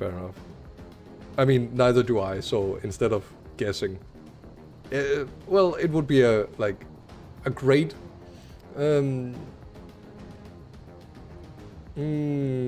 would be great to show off like how little I know, to just keep talking about it. Just remember the formula from physics class. Ah, yeah. Like sometimes random things tend to stick. Oh, I remember in physics, like during the exam, I received a super. It was so bullshit. I made well, I talked about springs, I believe. That was like my thing at the exam, and I believe I did it fairly well. And then, because, you know, in exam you draw a subject and then you have to also talk about something else just to like prove that you understand the entire pensum. They wanted me to talk about electricity and how watts and joules convert and so on and so forth. So I wrote up the formula on the blackboard, and then the censor said that is the wrong formula. No, not the censor. No, the teacher. Yeah, that's why it annoys me. It's the teacher. The teacher is supposed to be on my side, but the teacher was like, "No, that's the wrong formula." And I was like, "Oh shit!" And then I panicked, and then I wrote another formula, not another formula, but I literally just, you know, instead of. Ooh, now I have to try to remember. Instead of dividing by the joules, I timed it by the joules, which doesn't make any sense. But like, you're panicking, right? So, and then that essentially, because I wasted a bunch of time with this and couldn't properly defend because of it, I was deducted a grade, which I think is like absolutely ridiculous. It's like they were trying to test my ability to handle stuff under stress and my ability to question authority, which, like, if you ask me, is not that relevant in physics. What is more relevant in physics is to, you know, remember the right thing. Oh my goodness, I really hated our teacher. I know a lot of people in class really liked our teacher. Well, it was hit and miss. A lot of people in my friend group liked the teacher because of the, like, he tended to reward interest. But for some reason, also told completely incorrect information in my exam. Yeah, so, yeah, it's like, it feels stupid, right? It feels like it is testing the wrong thing. Because, like, so sometimes you if you are more willing to accept that you are wrong, it's though in my case it was not in pensum. Okay. In my case it was in the pensum. Yeah. It just like already I didn't really like the teacher that much, and I imagine he didn't like me that much either. I also maybe have gotten him into trouble a few times. Or at least once. He was not the best teacher. Yeah. Spoiler alert, we had the same teacher. What a... Like, again, some people really liked him. But he was not a good... He was not a good motivational teacher. No, it just really... It grinds my gears that he was trying to trip us up to test us. Like, because I think...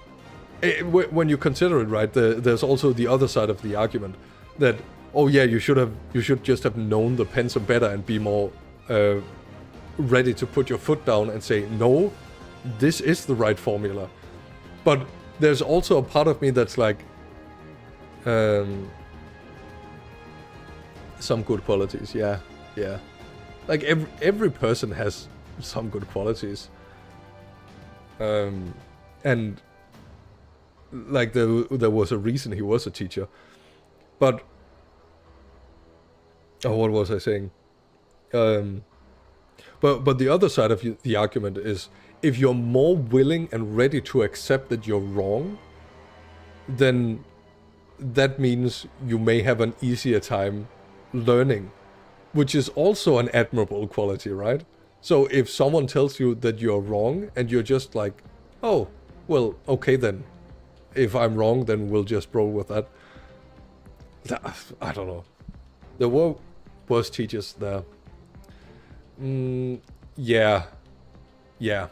There were. We did hear from the other class how their Danish language teacher was. I do not give maximum grades because I don't think anyone deserves it. Kind of attitude. Oh, I hate those people. Then you lose the reason to strive. Iltigear. Yeah, it's I think it's fine to have that attitude where I don't want to give maximum grades when you're still in and that math teacher. Yeah, I of course did not have that math teacher. I mean, actually, the math teacher that we had was considered like a really bad teacher. Of course, both of us kind of, I wouldn't say that I excelled at math, but at least I was following math and I got okay grades. But like, the people who had trouble being motivated for our math, like C and B level math, at least he cared about the subject. He did care. Unlike what I heard from the A-level teacher, who didn't seem to give a rat's ass about math. And neck breaker. Sheesh. I'll just give you a wide earth. I mean, my math A teacher was really good. So, you know, I got that going for me. She was... she both really liked the subject and she was really interested in teaching. She wanted people to learn and know, but she was also really interested in making sure that everyone was up to speed. She did warn and she did realize, because I took it at like, I don't want to say advanced level, it's like on 4x speed. Instead of 4 months, I took it in 1 month. But also I didn't have anything but math. For that 1 month. She was she also warned us that if if you tend to fall too far behind, sometimes you will be asked to just try and figure it out on your own, because there was a very limited amount of time to get through the entirety of Pensum. However, she really did want, and she really did try to have everyone pass. Also, I guess the people who were on that course were focused and dialed into math, because there was nothing else on the schedule. So you had to be dialed in on math at all times. Everyone were trying their hardest, whereas in our case, it was like some people just didn't try on C and B level. And I get that, because if you have multiple subjects, if you have a lot of stuff going on, you just cannot bring yourself to care enough. That is a big difference. Yeah, I assume the framing I went in with it. Yeah. Math is good. It's just difficult to get everyone motivated for math. And I think a lot of math for me is like, I really liked when I got to discrete mathematics, because that kind of math is way more interesting to me. And we did the vector functions, where you can define a function that does a loop on itself with the vectors. I liked that. And then I did a little bit of classical physics. That was also really interesting. The math wasn't difficult, but like it was more about the application of it. I remember the first physics class we did. I felt that like at that point it was just out of somewhere between middle school and high school, I think. And we just like, we had learned trigonometry and all that jazz and all that snazz. And we were told to like figure out how many grains of sand there was on a beach. And to do it, we just used some basic like mathematical functions for volume. I really want to teach to some math at some point. Well, we can figure that out. Once, I become a massive streamer with like 3,000. Teach me math at some point. I want to learn math at some point. But as you may know, I think you talk to me from time to time, I tend to say that I want to do too many things, and then I do too many things, and then I burn out. But I have that instinct with a lot of people. Yeah. The person also has to be interested in it, and that's the main issue. As I was saying, one day when I get 6 billion viewers, we'll do a math stream. That's the biggest hurdle. Yeah, getting people interested. Yeah, Day 9, Sean Plott, he also did a math university thing. He was really annoyed. He has a really good quote. It's like 12 years old at this point. But he really likes math, and he likes teaching about math. So someone asked, he went into a taxi and someone asked, so what do you do? Or what do you study at university, or whatever the question. And he was like, I study math, whatever. And the guy was like, I hate math. And that's hilarious to me, because you're sitting right beside a guy who's like so dedicated to the subject. And you're just like, that thing you like, it fucking sucks. It's like asking, what do you like? What do you do for fun? I like going swimming. I fucking hate swimmers and water. Like, okay, geez. Where did this come from? But it's just so normalized to just hate math. And I think that's sad. Again, we've talked so... It's one of the few subjects where you can do that. I think in the engineering field, it's very normal to talk to people who are like, oh, I hate Danish, you know, literature. I hate literature stuff. Or analyses. Fuck analyses. The curtains are blue, blah, blah, blah. I love analyses. It's like my favorite thing.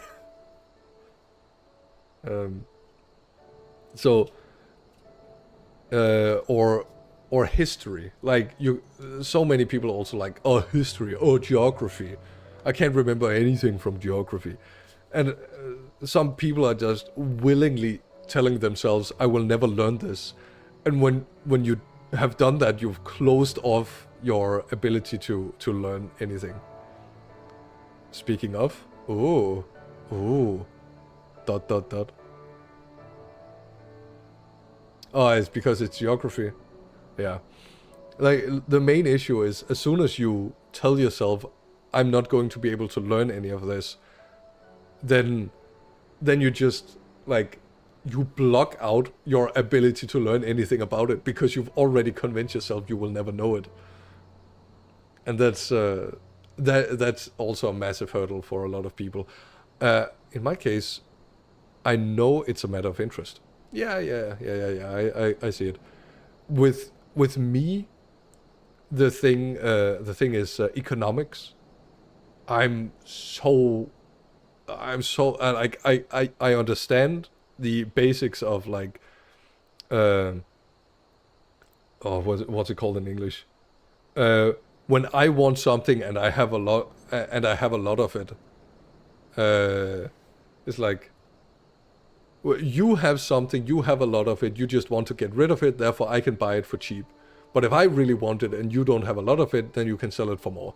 That's where my economics kind of stops.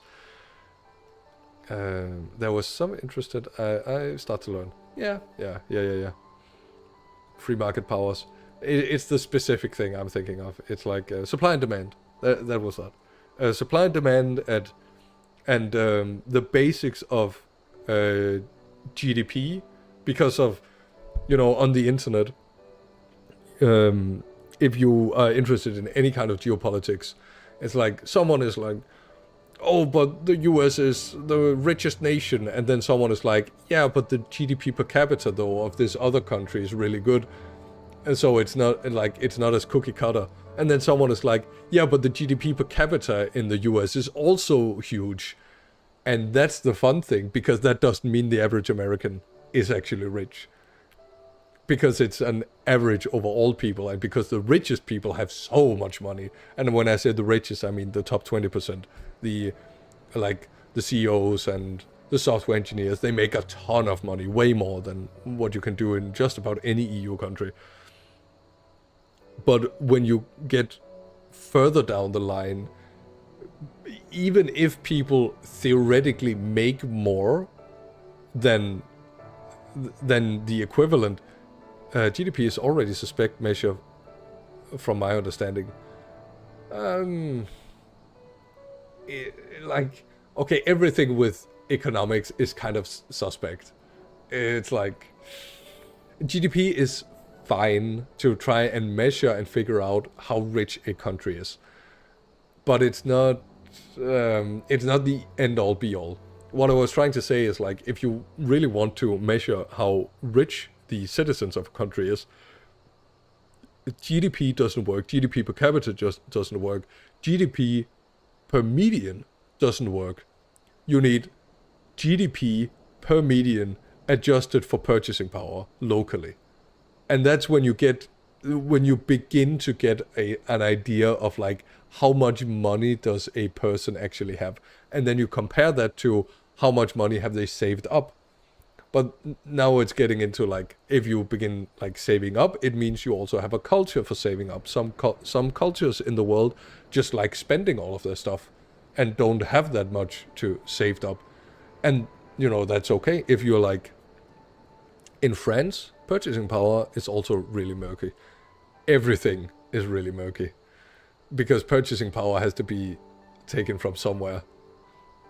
And you have to try and figure it. Yeah.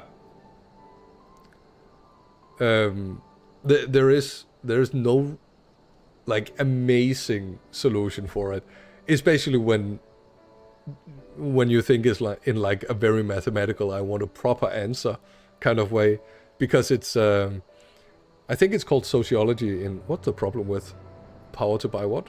Yeah, the problem is power to buy what. Yeah, it's like, as per my understanding, it's like trying to compare a handful of necessary and luxury goods that are valued somewhat equally per importance for a person across multiple cultures and countries, such as like the value of an apple, but that is different per different cultures, and the value of a car, which is again much different per country. So something like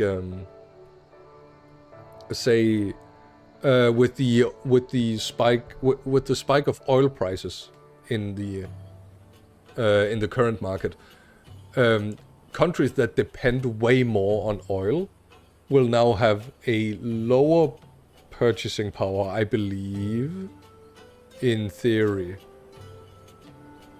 In practice. But in theory, they will not, because the purchasing power for oil is like supposedly valued the same. But if you drive more, you will spend more on gas, therefore you will have less money.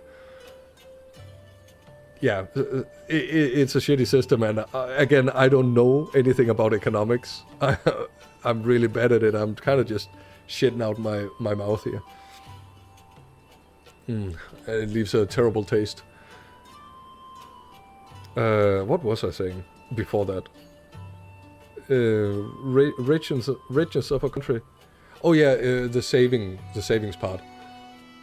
But oil is a natural resource and therefore assumed to be infinite. I see, just like fresh water, which is also assumed to be infinite. Ugh. You know, we could just make more oil. It just get into the cycle of it. Oh, I really want I want more post-apocalypse stories that are like after the world has ended because of, or after society has collapsed. You know, because we're just assuming that that society will collapse entirely from all of this garbage that we're doing to the planet. And we're gonna have to like move back into being more of a nomadic set of societies. That's a fairly fundamental assumption of a lot of economic models. Yeah, infinite growth. Yeah. It's because the way money works right now is essentially infinite growth, because you create something, some new something, and that new something has infinite natural resources. Really? I guess there is an assumption that food will always be like infinite. Metals, I guess, but it's based on the mines. I mean, infinite natural resources. I think I dispute, which leads to exponential growth.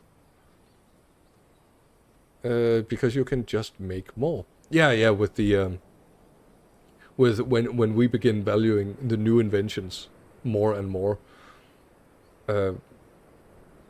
Yeah, there like the issue herein lies that there are some things that will not grow in value. And that is stuff like food, which is why we're moving away from agriculture societies, and production of stuff, which is why we're moving into service industries. Because service industries is like, whatever the value of it is however much you value it at. And because you can make a new service that is valued more, then the sky's the limit, essentially. Until a certain point where, I think this infinite growth mindset is very it's a good thing. It's that, and that's going to sound strange, but I think it is actually a massive positive, because before you had the idea of infinite growth and infinite money to be made, you could you would have to, in order to gain more power, you would have to acquire that power from someone else who had whatever you were desiring. You couldn't just make more of a thing and become more powerful internally. And now in a growth-based society, invading another country for its whatever values really is a terrible short-term solution. And often long-term as well. Zero-sum is much worse. Yeah, exactly. That's what I'm trying to say here. Because in a zero-sum situation, it's like you have to take from others in order to acquire. And taking from others often implies some level of warfare and murder. And a funneling of wealth and all of this bad stuff, which we really don't want. So, you know, maybe a middle ground at some point would be really good, but that doesn't seem that likely. But if we let natural resources and waste be external to our models, we don't end up with sustainable systems. That is so true. The system will it will end up devouring itself. It's exactly what we're likely to see with generative AI here. That it's kind of just going to eat itself when it runs out of resources, and it will probably be important for a long while yet, but it's unsustainable as it is now. It requires some kind of crash, and the same goes for the economic models. That's why it sometimes crashes, I think. But again, my economy knowledge is quite bad. Looks like it's safe to enter. I don't see any Imperials. I don't see smoke above Cash from Albania anymore. Oh, I yapped for so long that they fixed the cannon. Do you think they fixed the cannon? Yes. Which one was it I liked? The Trine? This red thingamabob. Don't really like any of these. I think I'll take the king. So we need to value knowledge and produced goods while also incorporating these externalities. Ideally, we stop having a greater interest in material goods and start appreciating immaterial goods, or goods that are very sustainable. So artistry, right? So like if someone, we kind of do that a little bit with like imagine getting a roof where all of the tiles are handmade and hand painted. That would be crazy expensive in our modern world, right? But it's fine to value the material. We just have to include the cleanup. Yeah, what I'm saying is, like, if we expand to, or like video games. Video games are, you can make one video game and then distribute it to every single person on Earth. And of course, every person needs a computer and whatnot to run it. But assuming less energy dense stuff like books. A book doesn't cost a lot to produce material wise, and you could fairly easily distribute it among a lot of people. On the other hand, there are a lot of things we see as immaterial, which they aren't really. Yeah, those are the examples that I'm making. Like, there are a lot of hidden costs to these. But clothing. Buy, consume, get rid of clothing, fast fashion. That trend needs to die because it's so expensive for the environment. It's so terrible. Whereas, imagine if we go back to like appreciating hand woven and handmade clothing. I feel like, at least in the great country of the Kingdom of Denmark, and so on and so forth, and self-flatulatory and whatever, there is a movement for appreciating recycled goods. But the problem is it's not true recycling and truly recycled goods. And we need repairs. Oh yeah, maintenance and repair. That is so true. There's another trend I've seen called, and it's apparently quite old. It's called a cyber deck. And I don't know if you're familiar with the concept, but I was just introduced to, well, not the concept, but the name. It's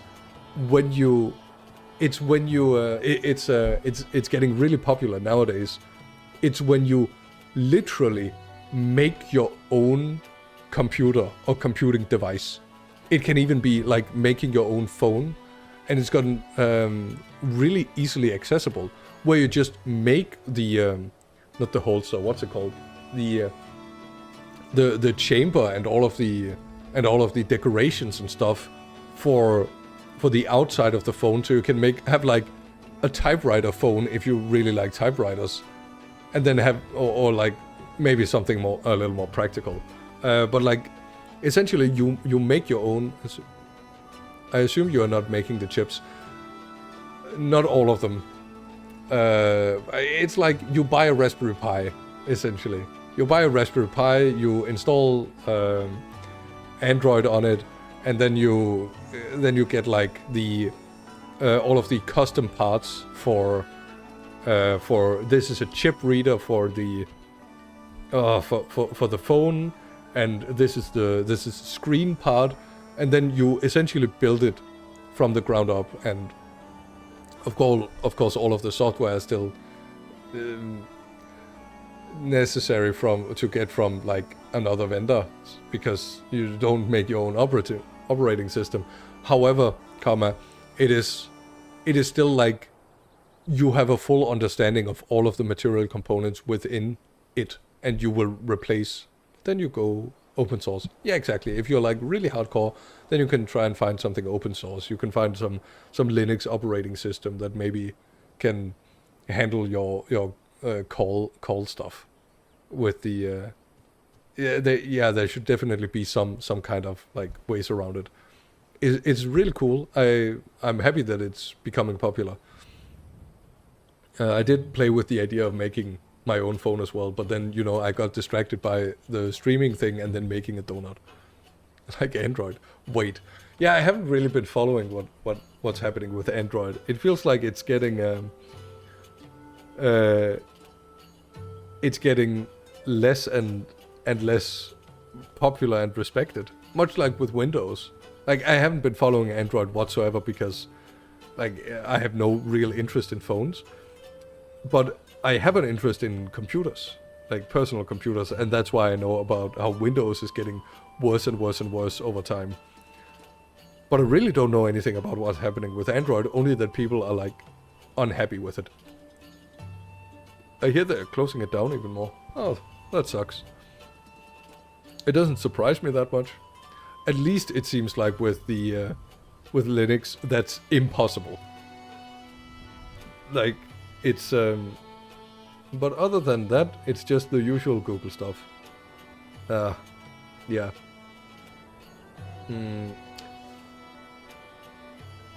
I think I still prefer Google, and to some extent even Windows, over iOS. I think iOS at this point is the by far better product. But there is still a little bit of customization that you can get. Plus the forks vendors are making aren't maintained. Yeah. I think that would also be one of the issues with Linux. Given enough time, if Linux became closed source, the forks would die out. I fear. But with the Linux community, there is a good chance that instead of keeping the forks alive, a lot of people would go in and make their own operating system. And then they would make Linux 2.0, and that would be open source. And then, you know, if the hardware is open, then I expect Linux to keep the drivers going.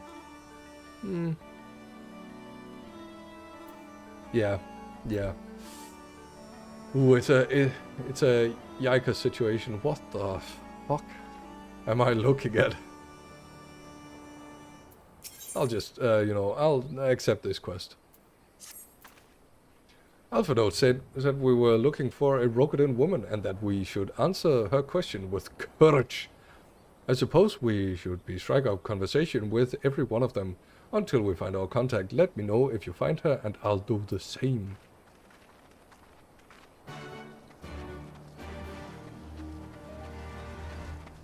What a dumb looking llama. Oh, what is wrong with its hips? Oh my goodness. Okay, hold on. Nice attack animation, you stupid bastard. No, look at its hip bones. Well, it's the same animation.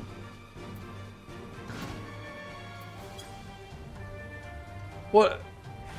Okay, okay, this is a new animation. It's a power-up animation. I'm gonna have to ask, like, physical damage up, physical damage increased. Okay. I'm gonna have to ask, like, this feels like a... I don't know, I guess this animal, this thing is made to, like, whistle. To, like, fill up space. Or to make sure that, like, there are a bit of different animals going around. But God, it's so ugly. And I'm not gonna say that I'm a great animator or whatever, but the attack looks quite underwhelming. Especially for how big it is. Oh, it's like one of those dinosaurs. It has a hard head. Okay, that's kind of cute. But it moves so slow. Also, I would like to complain about another thing. These sprites can fuck the right off. I mean, they are everywhere. They are literally everywhere, and they look so boring. They are literally just filler. God, okay, that was meaner and more aggressive than I intended it to be. But it's like... It's like just a bit disappointing, you know? It's where you can kind of feel the that this is something that has been done to cut costs. Appellant. Wait, is this Imperial owned? Ain't seen you before. Takes a certain kind of woman to walk into a place like this uninvited. One with courage, I suppose. Courage, you say? Well, that's in short supply these days. Better to keep your head down and go along to survive. Call me a coward too, if you like, 'cause I'll not speak on it. At least not here. Outside, the radiator, behind those barricades over yonder, on the other hand. Those stupid barricades. Hey, was that who I think it was? Maybe. Well, that's a relief. Or a trap. Either way, I'll find Alphino and I'll say, we'll meet you there.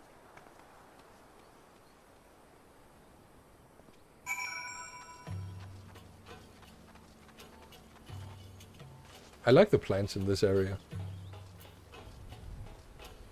Of course, the rocks and the dirt are a little samey, but the plants have a unique coloration.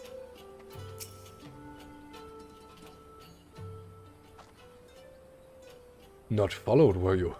Good. Well, I was followed.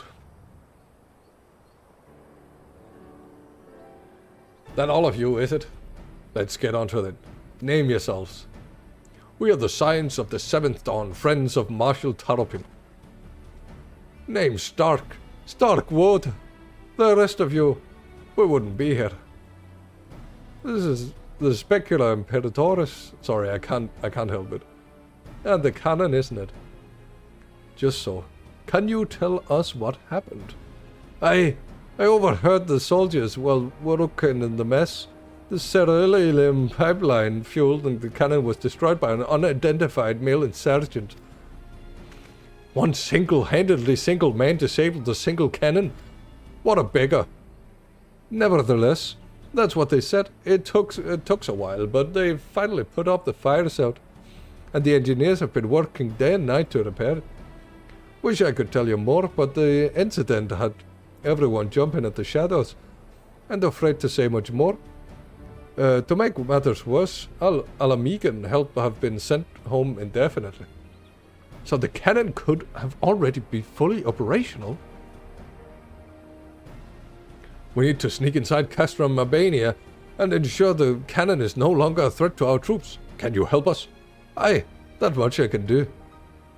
I've pieced together a map of the interior of the years, and I know for a fact there are multiple points of entry. Impressive. We will split into several groups. That may improve our odds of reaching the fire control center. We may be a few in number, but I have faith that we can see this through. The accent is working great. Ooh. Thank you anyway. Oh, it's a bird with a shield. That's called a sword on a shield with a bird with a sword on the shield. That looks like not my cup of tea. A trident? Oh my goodness. Oh, I kind of like that. Yeah, I kind of don't like that. I'm gonna take the trident.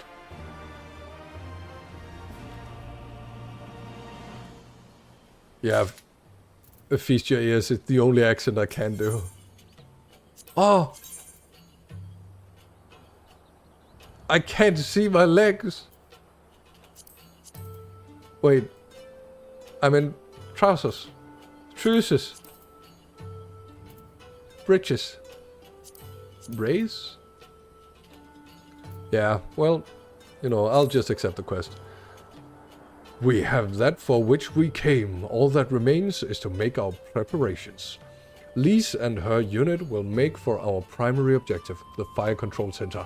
At the same time, we will enter the castle by the way of ventilation ducts, whereupon we will proceed into the weapons research and create a diversion. If all goes to plan, our parties will subsequently converge together. We will secure the cannon before finally notifying the Alliance that they are clear to attack. Sounds simple enough. I'll go and brief Nago on the details. The rest of you come with me. We'll need to deal with the Magitech patrols before we get into... yeah, I gave up. Sorry. A hunger for trade.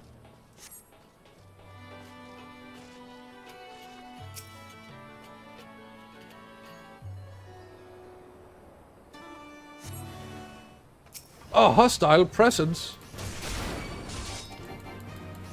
How surprising.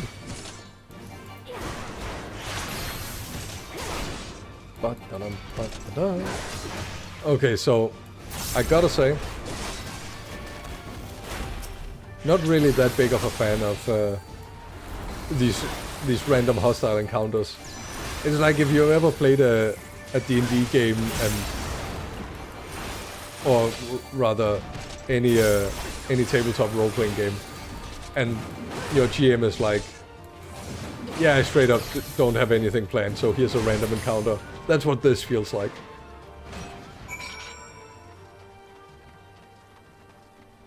Now we're looking for Imperial patrols for some reason. A dungeon. Ooh. Why are we looking for these Imperial patrols?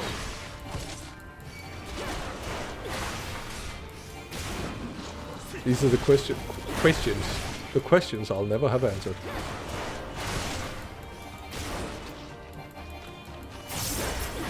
Clonk, clonk. And now time to kill the dog. I mean, let me press home. Like a dog of this size with that kind of mouth, what that mouth do, is kind of intimidating. But it looks so stupid. Just like a regular bug. Oh, purebred dogs. Oh, I hate it. I hate it. I hate pugs. Rather that their existence is being perpetuated because people are like, oh, but it's so pathetic. I absolutely hate that. Ugh. Ugh. Almost there, friends. Your point of entry is just around the bend up ahead. The last patrol should be here any moment. Once you've dealt with them, we'll be clear to advance. Assuming the keep will keep their usual schedule. Might be prudent to stand watch for a moment after, just in case. Yeah.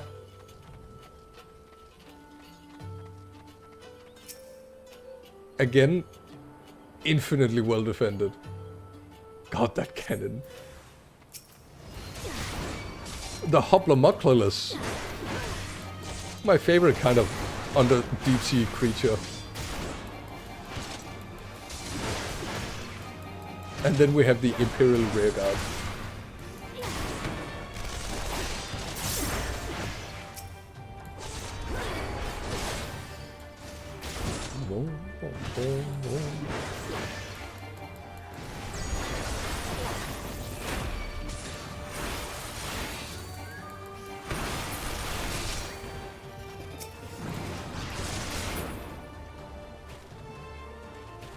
I did it.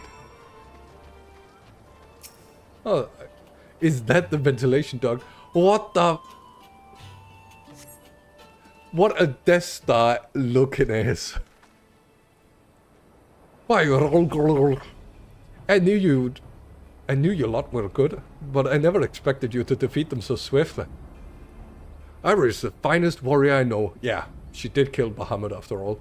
And I should like to also, that's a secret. I should like to think that we learned something from our time in her company. Now, where is the entrance to the docks? Right behind you. I've mapped the branches, so you should have no trouble reaching the hangars and any number of other places.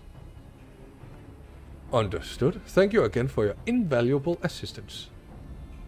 As discussed, Ivory, we shall infiltrate the castrum and cause as much chaos as possible. This will draw the Imperials away from Lise and her men, thereby allowing them to safely reach the fire control center. If there's nothing else, I'll return to the resistance forces and show them their entrance. May Rogor guide you to victory. God, the Rogaden are so tall. This is your last chance to make your preparations, Ivory. When you and yours are ready, we shall begin. Alright. See you in a week. Yep. I will not be taking this dungeon right now. So, for anyone expecting me to take the dungeon, too bad. It will not be this time around.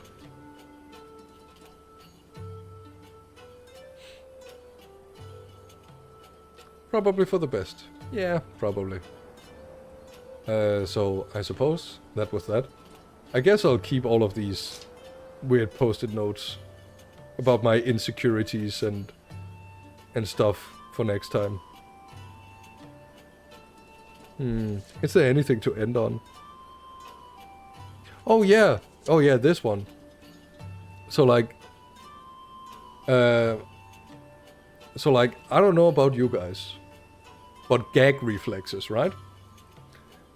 I don't know how often you think about it. In general, I don't think I think about my gag reflex that often. But I think I have one of the most sensitive gag reflexes that there is in like the entire world, bar none. Because, no, I really want to hear like if this is the case for chat, the entirety of chat. There is one active chatter, and I love him dearly. But when brushing your teeth, my gag reflex activates. So like when I get to like the 2 last sets of molars, it gets really difficult to properly brush them because like my gag reflex just activates. So I have to like figure out a proper way to move my jaw such that it's like, I've heard of people having this problem. Good, I'm not alone then. So like I have to move my jaw and brush a particular way around them in the lower jaw, of course, because otherwise like the gag reflex just starts. And getting all the way into like the I think I have 1 or 2 wisdom teeth left, not entirely certain. When I get to those, it's like it's so close to impossible. And when I finally hit it and actually brush it properly, it's like I can taste that I haven't properly brushed them for a while, and that is disgusting. So at some point they will probably rot, and I will have to get them removed. But I simply cannot brush them properly. And as for the tongue, I've heard from a lot of sources that you're really supposed to brush your tongue, because otherwise your breath stinks. And I have heard that my breath stinks from those other people close to and around me, and it's for the same reason. I cannot brush my tongue. It is close to impossible. So when I try and I'm like, okay, today I will be brushing my tongue, I just gag multiple times before I have to before I just have to give up. So like, how far do I think? I think I could get around halfway. I don't think the tongue thing is true. You don't believe me? What the fuck, man? So when I brush my tongue, oh, about the breath, maybe it's not true. I've just heard it, and now I heard it again recently, and you know, recency bias means more than accuracy. But when I try to brush my tongue, I can only get like around halfway up my tongue before I begin gagging. So you know, I'm just stank mouth. There's a lot of misinformation about bad breath. I guess there's a lot of money to be gained from misinformation, so I'm really willing to believe that. And that is just the best way to like begin spreading misinformation as well. It's like, oh, I will not trust this because there's a lot of money to be gained. Yeah.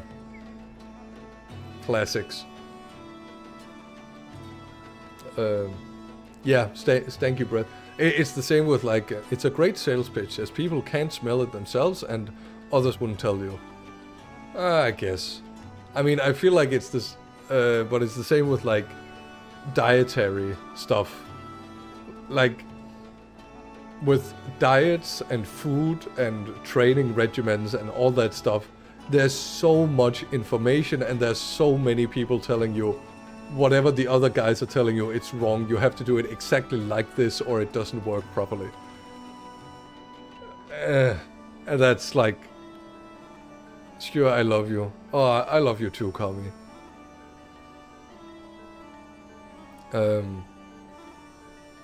But it's so difficult to also like properly discuss, I feel, because I don't want to be like, I don't want to be an exercise denier, right?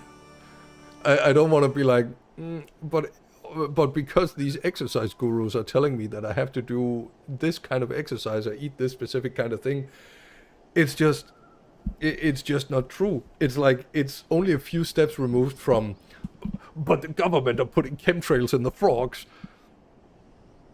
So, yeah, so I don't really want to become that guy. I still largely want to trust most of the information I read if I find it to fit my worldview, because like truly, can you do anything else? And this is why I only trust things I agree with. Oh my god. It's just impossible to win. Oh, eating. You know,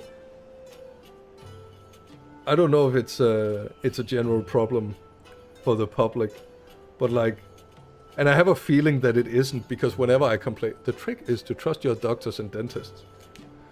And you're saying it as though the doctors and dentists aren't being paid to make sure that you're quote-unquote healthy. Like, listen, I'm just saying, if I was a doctor or a dentist, I would just make sure that your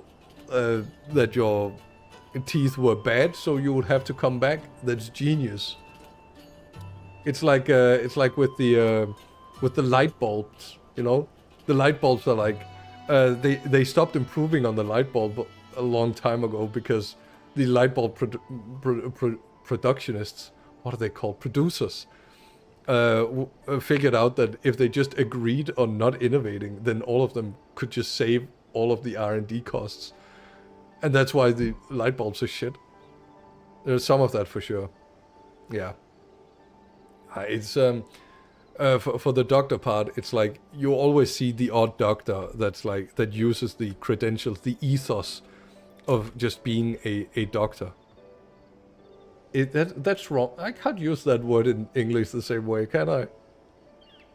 Basically, the trust in authority. But our system isn't that corrupted yet. Ha, that's what you think. So, okay, it's not corrupt. It's just grossly incompetent a lot of the time.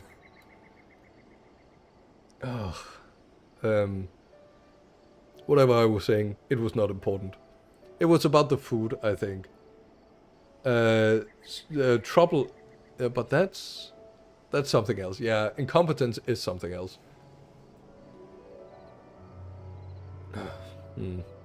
I still can't get over that there's just the secret entrance. But I guess they were also like, there's a bunch of branches. I mean, if we just go through here and... Oh, then we fall down also. So this time it's super important that we have to take this roundabout way to get into the castle. We can't just run directly up to the gates, expect them to open and then fight our way through like we did all of the other times. And also, I'm going to talk about something called depression for a bit. Some of you may know it, some of you may recognize it. I am sure I'm going to be talking about something else. Because depression is the angle at which a turret can look, shoot, point. So generally a depression is very rarely negative. So depressions are always positive.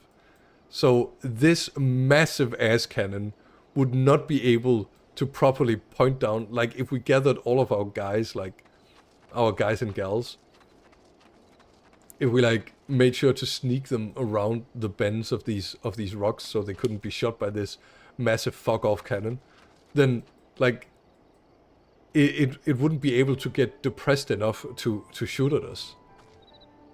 And that's positive. So what I'm trying to say is this gun is fucking ridiculous. It's so stupid. I was about to say, like, with the size of the ammunition, it might just slide out, but, like, there's a lot of stoppers in existence. So if it's, what? Not muzzle-loaded. Back-loaded? Ass-loaded? We load the bullets in the ass. Whatever, maybe, they're also shooting with, like, ceruleum, maybe. They're shooting big explosion things. It might not even be a big, like, physical projectile like what we're used to. Oh my goodness! I showed this to Copbine the other day. And by the other day, I mean yesterday. The US military have actually invented a modern-ass bolt rifle. And that is so cool and so useless, probably. It's a grenade launcher. And you know, for all of those out there who have played a have played Team Fortress 2, grenade launchers usually shoot in like a big arc. So if you have seen an M32 rotary grenade launcher, for example, it like thump, and then it like flies in this big arc towards whatever target you have. This bolter, okay, it's not like rocket powered, I think.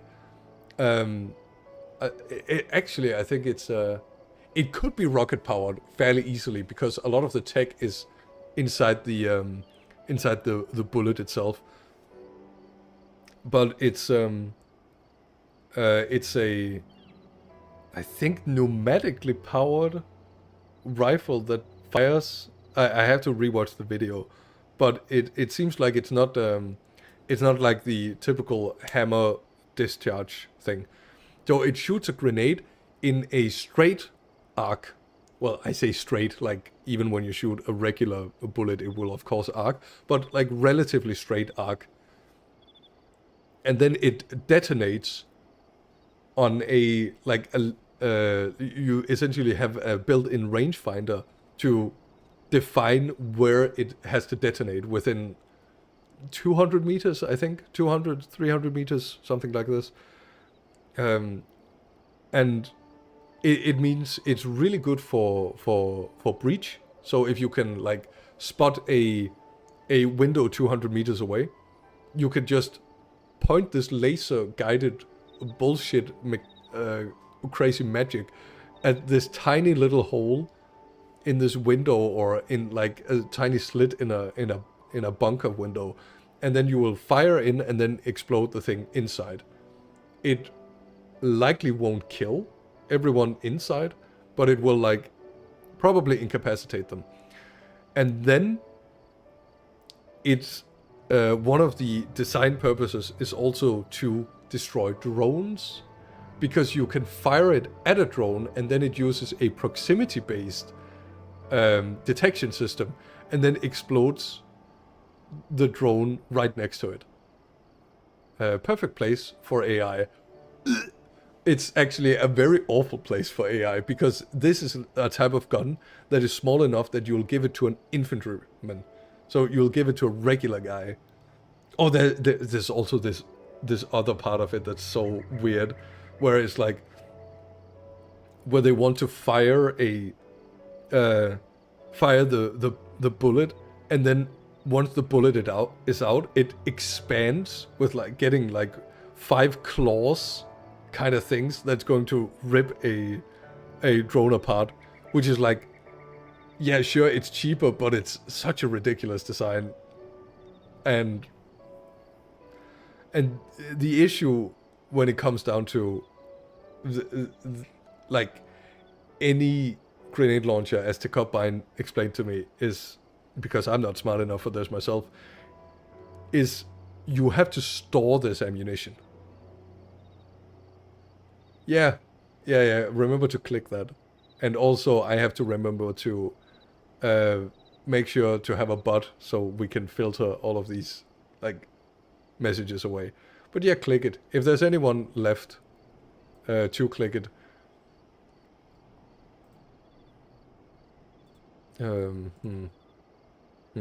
Strange. I was seeing strange things. Ooh.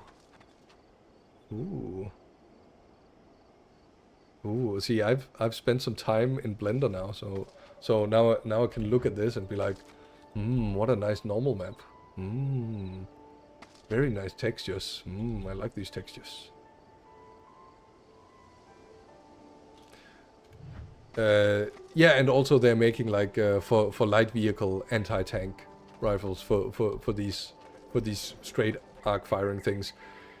Theoretically slightly better, but like the reasons, as far as I know, we don't see a lot of grenade launchers in.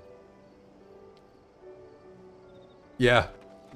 I mean, you save so much in like, how do you say, noticeability? Maybe also a bump map. Maybe that's the thing that we're seeing Like when we slide like this, and there's something that slides over. Still looks weird. No, that can't be a bump map. A bump map is something else, right? I think so. Actually, I don't have that much knowledge about bump maps, so I probably just shouldn't talk that much about it. This looks like a normal map to me. But again, when everything is a hammer, stuff looks like nails. As I recall, we don't really use them anymore. What, normal maps or bump maps? But I could be wrong on that. Okay. Yeah. Grenade launchers, not used because bump maps. Okay, okay. Not used that much anymore because, you know, it's difficult to carry more than one bandolier, and a bandolier has like 10. Normal maps are great. They sure are. They really, they really sell the illusion so well. And a bandolier has like 10 grenade shots in it, so you'd have to carry like 2 bandoliers to be relevant. And the thing about these bolter-ass looking guns, yeah, they have the same issue. That it's just a lot of ammunition to carry around, and it's not interoperable. So it's a highly specialized singular infantry piece. And the Combine told me that you really want specializations in the army, because then you would rather have someone that is hyper specialized and then work really well with a bunch of really specialized guys to be sure to actually solve the task that you're working on. I'm not gonna act like I know a lot of military stuff. I'm just, you know, even though I may be acting like I know a lot of military stuff, I'm just spewing forth the stuff that other people have told me. Never take anything I say for as the truth, as gospel. So anyway, let me do my healing duty. And he's an invalid target. Okay, let me do... I guess I won't be... I am a streamer. Yeah, don't you know that when a streamer says something, you have to, like, just accept it blindly and use it as a reference? Goodness. Yeah, so I think that's gonna be it. Didn't play that much today, but I think that's fine. We got to the next dungeon, and through the lower part of the peaks, we'll get to the locks next time, and that's probably going to take... See you next week. See you next week. And that's probably going to take like 2, maybe 3 sessions. Got further than I thought. Yeah, well, especially considering the amount of time I spent on just trying to troubleshoot the stuff that I made. Yeah. Yeah. Anyway, that's gonna be it. Next time, I hope that the thingamabob I made is gonna be cool and ready and cool and loved and appreciated by everyone. I don't know if I have anything else on the program that I want to do, but I don't think I have time to make any great upgrades to the streamer setup, because I'm going out the weekend. I'll be gone for the whole ass weekend, and tomorrow is raid night, and yeah, Friday I'm leaving, so it would be Monday where I'm playing Pathfinder on Monday, and then Tuesday I have time. So, you know, don't worry, I'll critique it to death. Yes, great. And now that you are representing the entirety of chat, I will have to take all of what you say to heart. 1% of chat was Kami Capybara, and I appreciate Kami Capybara because he loves me. This is why Comic Capybara can never become a mod, because mods famously don't like their streamers. So, that's it. Well, slaps thigh. I think that's gonna be it for tonight, and it's gonna be a see you next week kind of time. It was nice. I had a good time, good fun, not as energetic as last time, and I didn't get through any of my talking points. So now I'll just have all of these trauma dump post-it notes for next time. Yeah. So that's gonna be it.